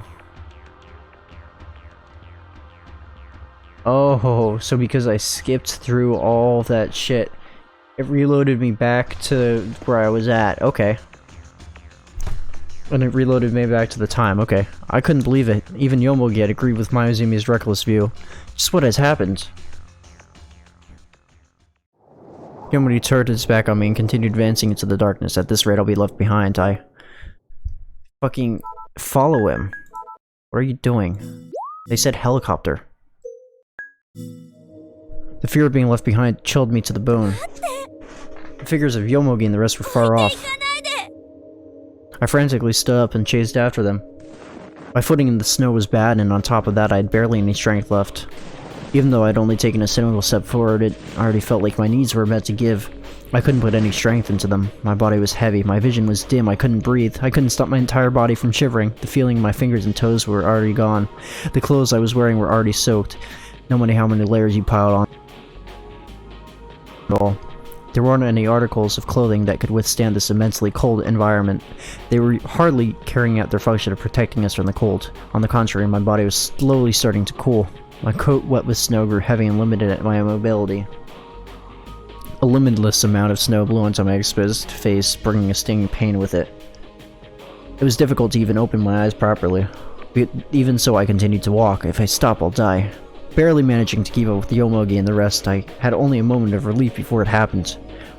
Our only means with which to tear through the darkness, the beam of the flashlight suddenly started shaking in a disorderly manner. As soon as I had the thought, it suddenly disappeared. Fuck. Yuni, who was walking ahead of me, had stopped and was now suddenly standing still. As the darkness had deprived me of my vision, I narrowly avoided riding into him. どうしたの？聖司が。 What happened to Yomogi?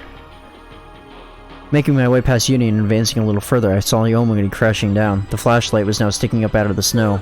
したんです。 I picked up the flashlight and shone the beam onto Yomogi. Oh my gosh. His breathing was terribly rough. It looked like he was on the verge of suffocating to death at any moment. His face was soaked with sweat and his eyes looked ど hollow. うしたんです？大丈夫 No, ですか？ he's not okay. Yomogi answered with a raised hand. He shook his head back and forth lightly. I think he muttered something, but I wasn't able to catch most of it. I drew my ear closer to him. 疲れた。先に行ってくれ。 What the fuck? His words sounded extremely weak. It didn't look like he was just a bit tired at all. Yomogi's been pushed past the point of exhaustion as well. Seeing me hesitate, Yomogi grabbed onto my arm. With the appearance of someone near death, he desperately begged me. 現場へ行けばなんとかなる。ヘリを見たんだ。しっかりとこの目で見たんだ。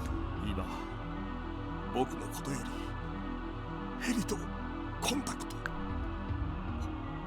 取ることが。 A helicopter. Was that why they continued to march on recklessly? But there's no way a helicopter could come in the snowstorm. There's no way it could actually fly. It's obvious that what Yomogi saw was just a hallucination.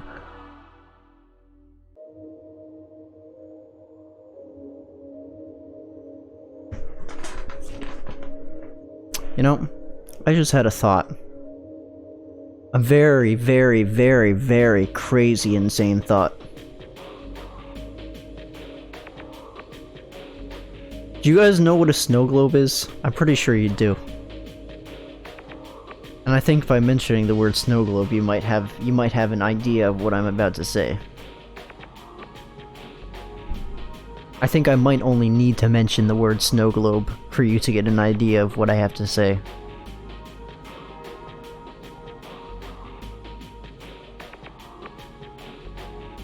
We're singing about birds trapped in cages. But what about people trapped in snow globes?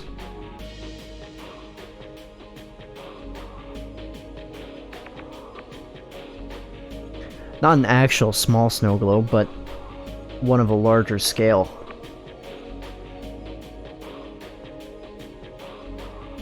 Perhaps you can see. Perhaps this is an artificial dome, and this isn't actually real. All of this is artificial. I'm pretty sure that's it.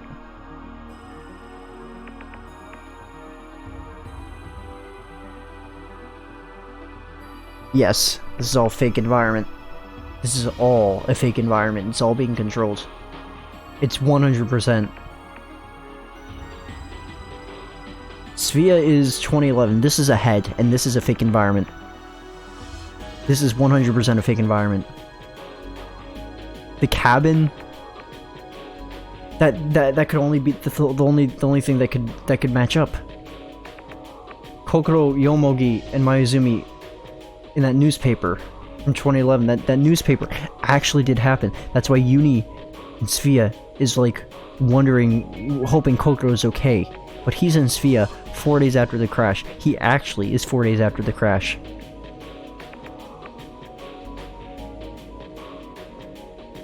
Did we actually see pictures of the people?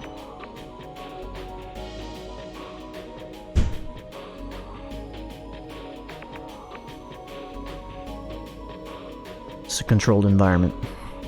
That's what it is. Snow globe. This is a snow globe. It's obvious that what Yomogi saw was just a hallucination. But what if there really was one? If it were true, then this was the chance we've been wishing for. Who is real? I don't know who is real. All I know is this is all fake. The real people are the people back in Svea.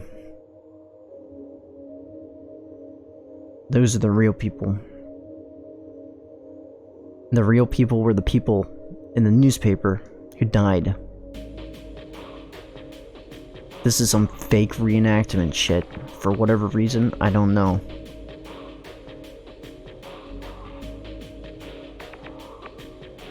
Snow globe. If it were true, then this was the chance we've been waiting for. If we made contact with the helicopter, everyone would be saved. What do I do?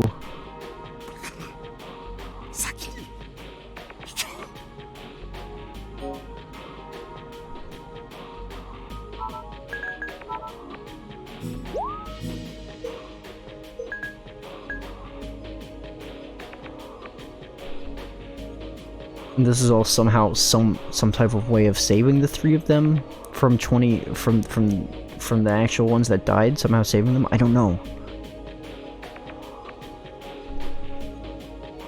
It's weird, but they're doing this to save the people that actually died. That's my guess. How? I don't know, but that's my hypothesis right now. I forcefully pulled Yomogi onto his feet. I landed my shoulder.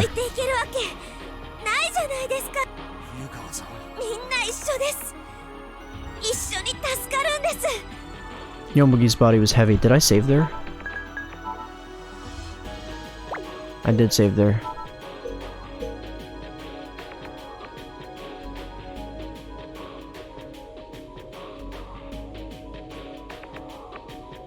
If I continue to support him like this for a while, I might be the one to fall instead. Or is it? What I can do, at the very least I can do to atone. Even if I don't remember myself the debt I owed, or consuming the food he pushed me on. I have to do it. And I'm able to do right now.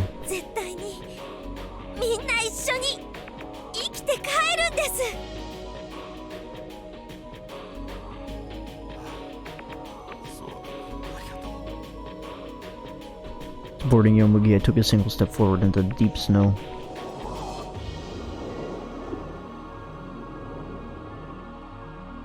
I wonder how far we've walked.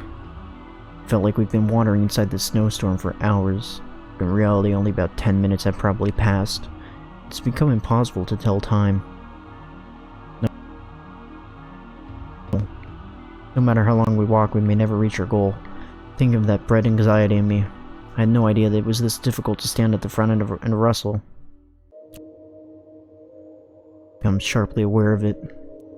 Moreover, I was supporting Yomogi with my shoulder. I didn't have that much stamina. I was already short of breath, and even now I was tired enough that it felt like my knees would give out at any moment. Yomogi was single-mindedly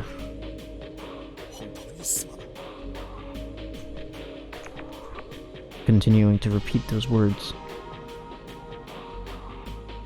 Even though my consciousness was faint, I was still able to hear those words as if they were an illusion. At least the words spoken by Yomogi. If we can reach the crash site, we'll be able to manage somehow, repeating in my mind as I absentmindedly continued. Will I reach the crash site first, or will I fall dead of exhaustion first? My strength was already exhausted, and what remained was my willpower alone. When that willpower runs out, I'll die. I continued to mutter walk, walk to myself with each step I took. I turned my head and quickly glanced behind me. My Izumi and Yumi, too, continued to push forward in silence. I had been worried about Yuni's condition for a while now. He seemed to be staggering. Their backs hunched over and their heads hanging low, they walked unsteadily like zombies you'd see in a movie. The way they looked told me that it wouldn't be odd for them to fall over at any moment. Oh no. And his body rocked and swayed. Just like that, his strength deserted him and he collapsed onto the snow. For a moment, I couldn't understand what had happened. Still supporting Yomogi, I sat him down and walked over to Uni. I absent-mindedly stared at his small, fallen body. I slowly pulled on Uni's hand. His hand was so cold as if it was frozen. No matter how much I pulled, his hand only hung there lifelessly. 死んだの？ Even calling out to him was troubling to me. The other me in my heart became angry at myself. What do you think you're doing, just dozing off like that? Hurry and save Uni. I fell to my knees as if collapsing and lifted Uni's body softly into my arms. That alone felt to me like hard labor. His eyes wouldn't open. I had thought he was dead, but he was still breathing laboriously. I slapped his cheek. ユニ？起きて。 Uni slowly opened his eyes between pants, he said. もう Oh my gosh. 関係ない。ダメよ。死んじゃうよ。無理だよ。諦めなよ。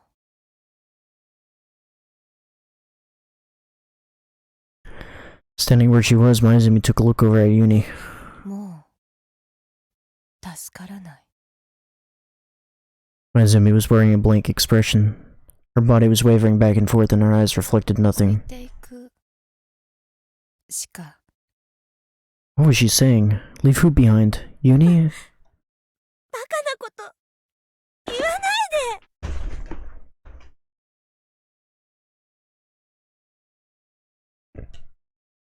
仕方ないでしょ。全員死ぬかその子だけ見殺しにするか。 Maizumi curved her lips in ど self-derision. っちにしろその子は助からないわ。 I looked at Uni's face. In order to save myself, I had to abandon this child. Is that really alright? But I'm afraid to die. I don't want to die. 私は人殺しになったって絶対生き延びてみせる。あんたは In order to save the majority, you had to sacrifice the minority. That might be an act of courage in itself, but I...「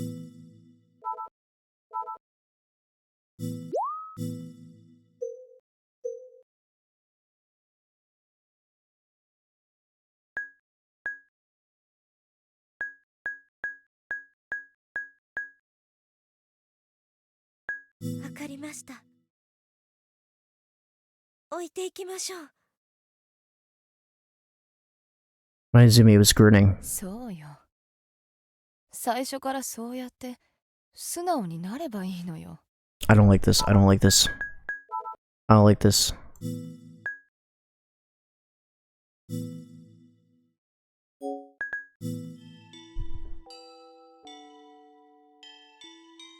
There was no way I could do something as cruel as abandoning someone. 私は戻ります。ユニタ、一緒に小屋に。 I embraced Uni tightly. まだそんな甘っちょろいことを。そうだとしても、たとえ綺麗事だって言われても、私にはこんな幼い子を犠牲にしてまで生き残るなんて、そんなの耐えられ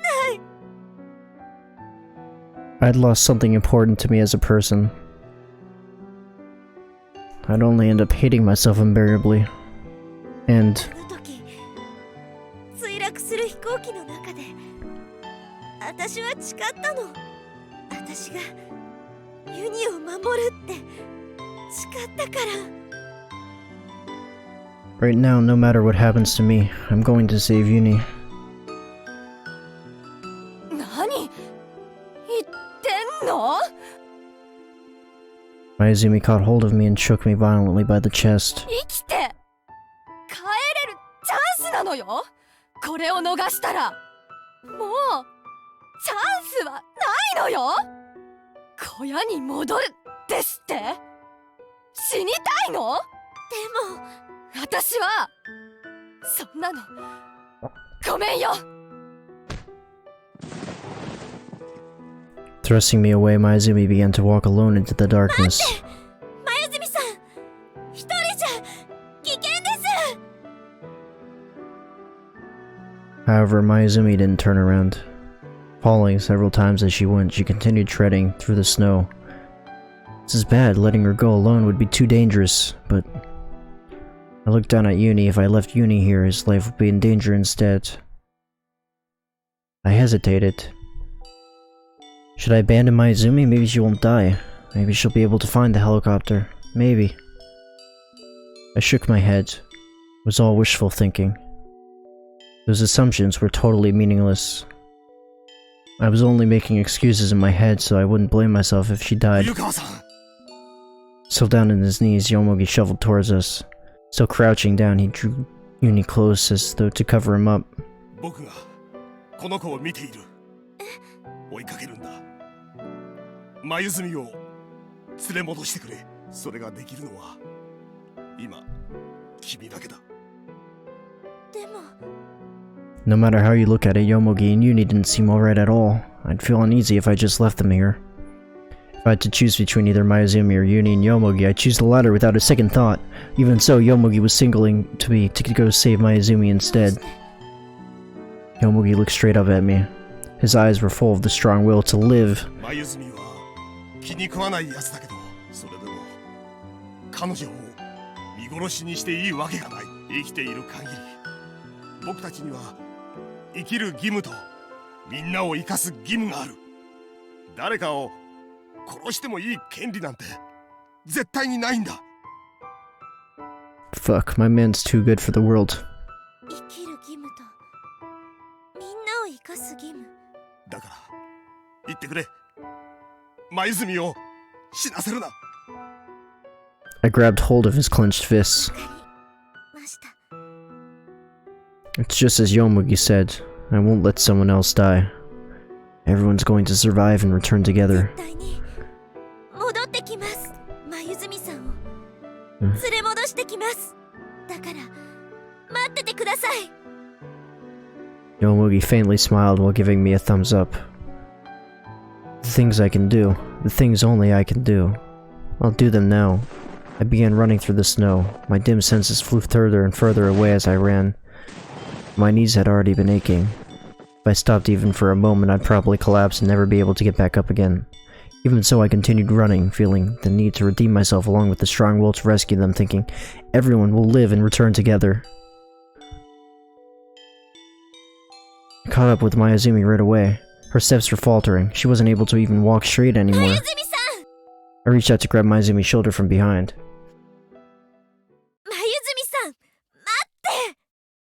I forced her to turn around. 何よ、あんたの綺麗事なんてもうたくさんよ。お願い、聞いてください。この吹雪じゃヘリは着陸できません。もう一度チャンスを待つんです。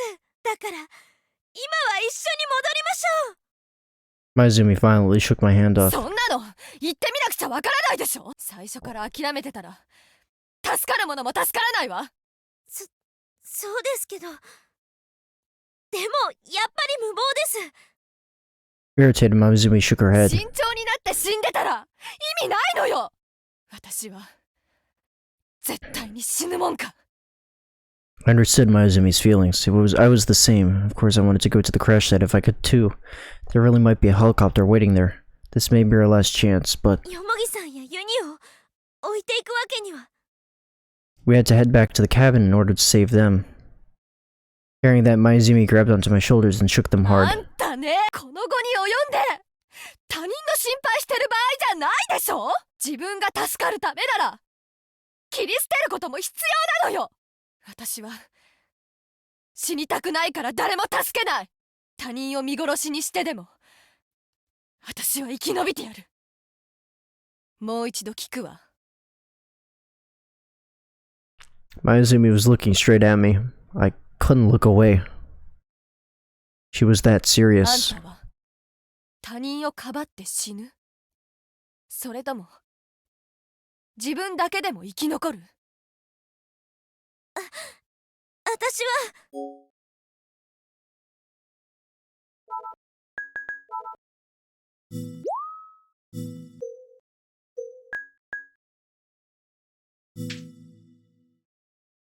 I slapped Mayuzumi's face with all my might. Mayuzumi was covering her slapped cheek, looking at me in blank surprise. 何を？目を覚まして。なんでそんなひどいこと言うの？他人を見殺しにしてでも自分だけ助かろうなんて思い出してください。墜落した時あなたを助けたのは誰なんですか？ My tears began to flow. I couldn't forgive Mayuzumi, who was self-centered to the extent of cruelty. それが綺麗事だって。綺麗事じゃない。人は一人じゃ生きていけないんです。あなたは誰かに感謝したことがないの？誰かにありがとうって言ったことはないの？ I clung to Mayuzumi. モギさんは何て言ったと思います？生きている限り私たちには生きる義務とみんなを生かす義務があるって。眉墨を死なせるなってそう言ったんですよ。自分の命の危険も顧みずに私に言ったんです。あなたを助けに行けって。あなたを助けてくれた人たちが今またあなたを助けるためにこの吹雪の中に取り残されてるんですよ。なんとも思わないのMayuzumi was biting her lip as she hung her head.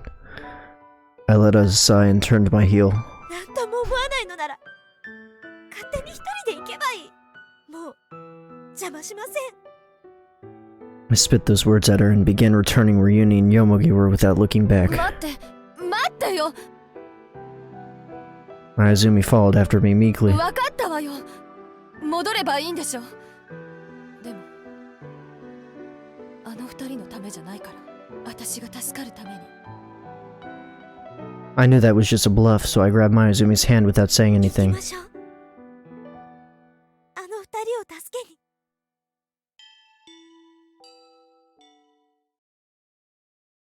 My sense of direction was completely thrown off by the snowstorm. I was worried about whether I'd be able to return to where Yuni was, but I promised that I'd definitely return. Believing that, I pulled Mayuzumi by the hand while pushing myself through the snow.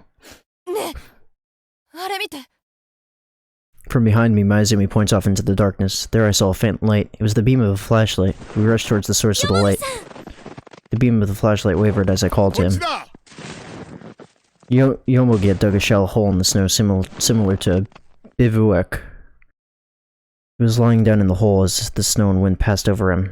Yuni was curled up against his chest. まだ大丈夫。でも危険な状態だ。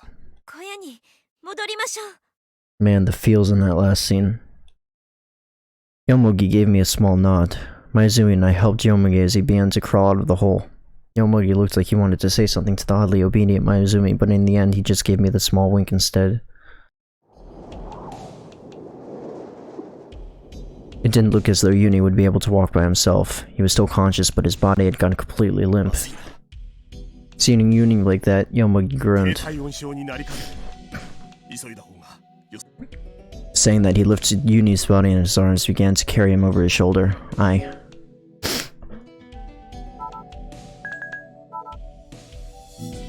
Yomogi's weak. We need to carry Yuni. よもぎさん、 Ugh. 私が背負います。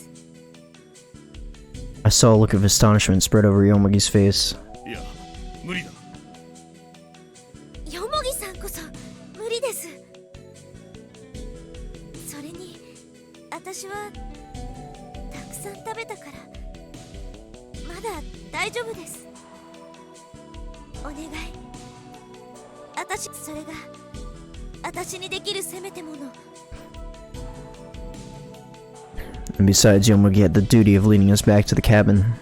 Yomugi was still slightly hesitant, but he gave a small shrug of his shoulders in the end. その代わりいつでも I took Uni from Yomugi and began to carry him. Sorry, I missed those lines. Alright. Even though he was still a child, he was rather heavy. Moreover, my footing was bad. Wondering if my strength would hold out, I suddenly became uneasy. But even then, I have to continue carrying him. I wanted to do something for Uni, something to save Uni. I wanted to protect Uni. I could feel Uni shivering in his low temperature through my back. 行こう Following after Yomugi, I began to walk. ないで。ユニ。 Feeling Uni's weight on me, I pray. Honestly, I didn't know if the decision to return to the cabin was the right one. It may have been better for us just to have kept going. There might have been a helicopter waiting at the crash site, and the four of us might have really been rescued. We had chosen to return to the cabin with only the thought of not wanting to put Uni through any more suffering in our minds. If that choice was wrong, we would all suffer, not only Uni, but Yomugi and Maizumi as well. Doubt began to overflow into my mind. In this harsh environment, a single mistake in judgment can turn out to be fatal. What was right and what was wrong? Was the decision the right one? Walking in a blizzard in the dark of night, we didn't know where we were heading, but Yomugi's footsteps steadily continued. He continued walking straight without any sign of hesitation. Yomugi's back blocked out the snowstorm. His existence here was reassuring. I shook off the indecision in my heart and continued walking. Still, the limit of my strength was approaching. The exhaustion became unbearable and I began to stagger over my own feet. I can't walk anymore, attacked by despair just when I was about to collapse. In our eyes was the shelter cabin we had spent the last 5 days. We've made it back to the final fortress, or maybe the place that will become a grave. Nobody spoke a word. There was no hope there. There was only a gently sloping despair. But still, it was the place where I'd be able to live for just a while longer. That's right, only a little longer. What the fuck? Even after entering the cabin, we couldn't escape from the cold. We were all covered in snow and our coats were sopping wet. Why is everything outlined? Carrying Uni inside, Yomugi laid him on the floor and carefully began removing his clothes. みんな服を脱げ Azumi clipped her tongue at his words. またつまんない状態。服を脱げ指を切り落としたいか低体温症で死にたいか I obediently began to remove my clothes, shoes, gloves, the many layers of coats I was wearing. The inside of the coats was also damp with sweat. It may have been that what I was wearing had gotten soaked because taking it off had the opposite effect, making me feel less cold. ねえ。 Maizumi was passionately ま hesitating. さか服を全部脱げって What? わけじゃん。濡れているものは脱ぐんだ I was embarrassed too, but I kept my mouth shut because it was necessary in our current situation. I covered my body with a blanket and took off my clothes underneath it, but I left my underwear on, of course. It was kind of drafty. I'd feel uneasy if I didn't have any clothes on at all. 湯川さん地下倉庫にガスバーナーの燃料がある持ってきてくれもう燃料はないはずじゃん。もしもの時のために取っておいたもっともせいぜいバケツ1杯分のお湯を作るくらいしか残ってないけどね急いで I went down to the basement barefoot. Just as Yomugi had said, there was a single container of cassette-type fuel left, placed at the very back of the shelves as if hidden. Wow. Finding it, I returned back up. We heated the water with the gas burner. Why is everything outlined? The things that were destroyed, why can't I see the outlines of it? Was it always like this? Maizumi desperately held her hands close to the burner. It couldn't compare with the stove in terms of heating power, but having any fire at all right now was very reassuring. よせ火に手をかざすななんでよ。感覚がないだろ暑さを感じないからやけどする危険がある I dried my body with a towel. The tips of my fingers and toes were pure white. My sense of touch pretty much has disappeared and I could only feel a little numbness in them. I tried even massaging them, but the feeling wouldn't return. When the water in the bucket became lukewarm, Yomugi lowered the flame strength. Dipping some towels in the hot water, Yomugi handed one to each of 顔に us. 巻いておくんだ凍傷になりやすいのは手足と耳鼻だからね Doing as he told us, I wrapped the towel around my head as if concealing my ears and nose. To an outsider, it probably looked pretty silly バ right ケツ now. に手足を突っ込め火を強めるなよぬるま湯でゆっくり温めるんだ After looking at each other awkwardly, Mayuzumi and I both placed our hands and feet in the bucket. Steadily spread, as if they were being revived. As the bucket wasn't very large, Mayuzumi and I were sitting in a position where our shoulders met.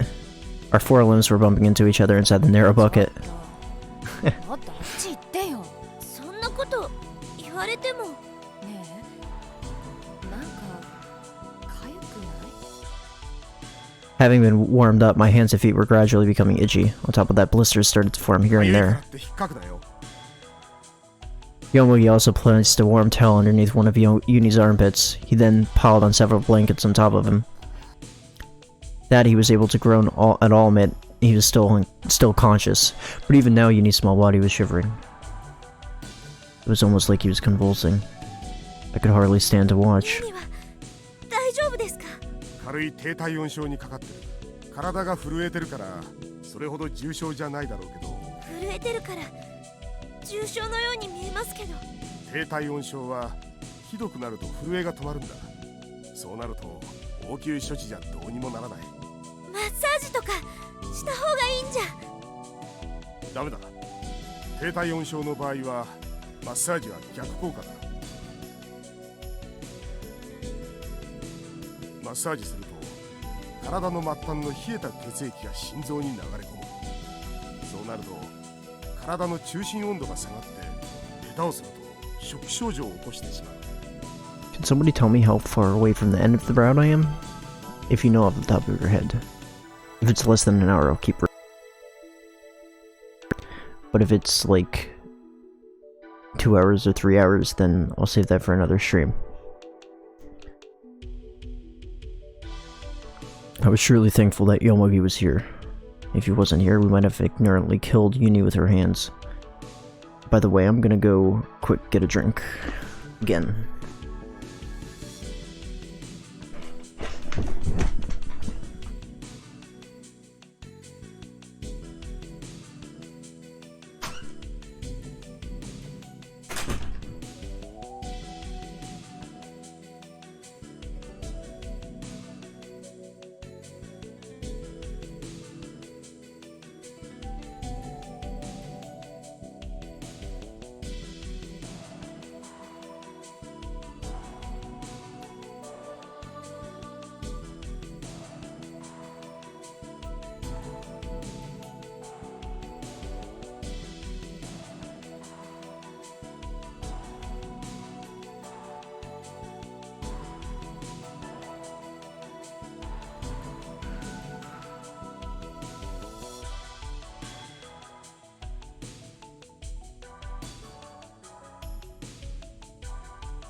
Alright. Well, considering that I'm back from getting my drink, but I think we're gonna stop here and continue this next stream, okay? Thanks guys for watching, and next stream when we watch, or when we continue, we'll be finishing up the route, part 6. Anyways, thanks guys for watching. Happy to see you guys here. Yep. Glad you guys enjoyed. And if you're watching this on demand afterwards, thank you for watching. As always, my name is Eclepid. This has been Remember11. See you guys next time.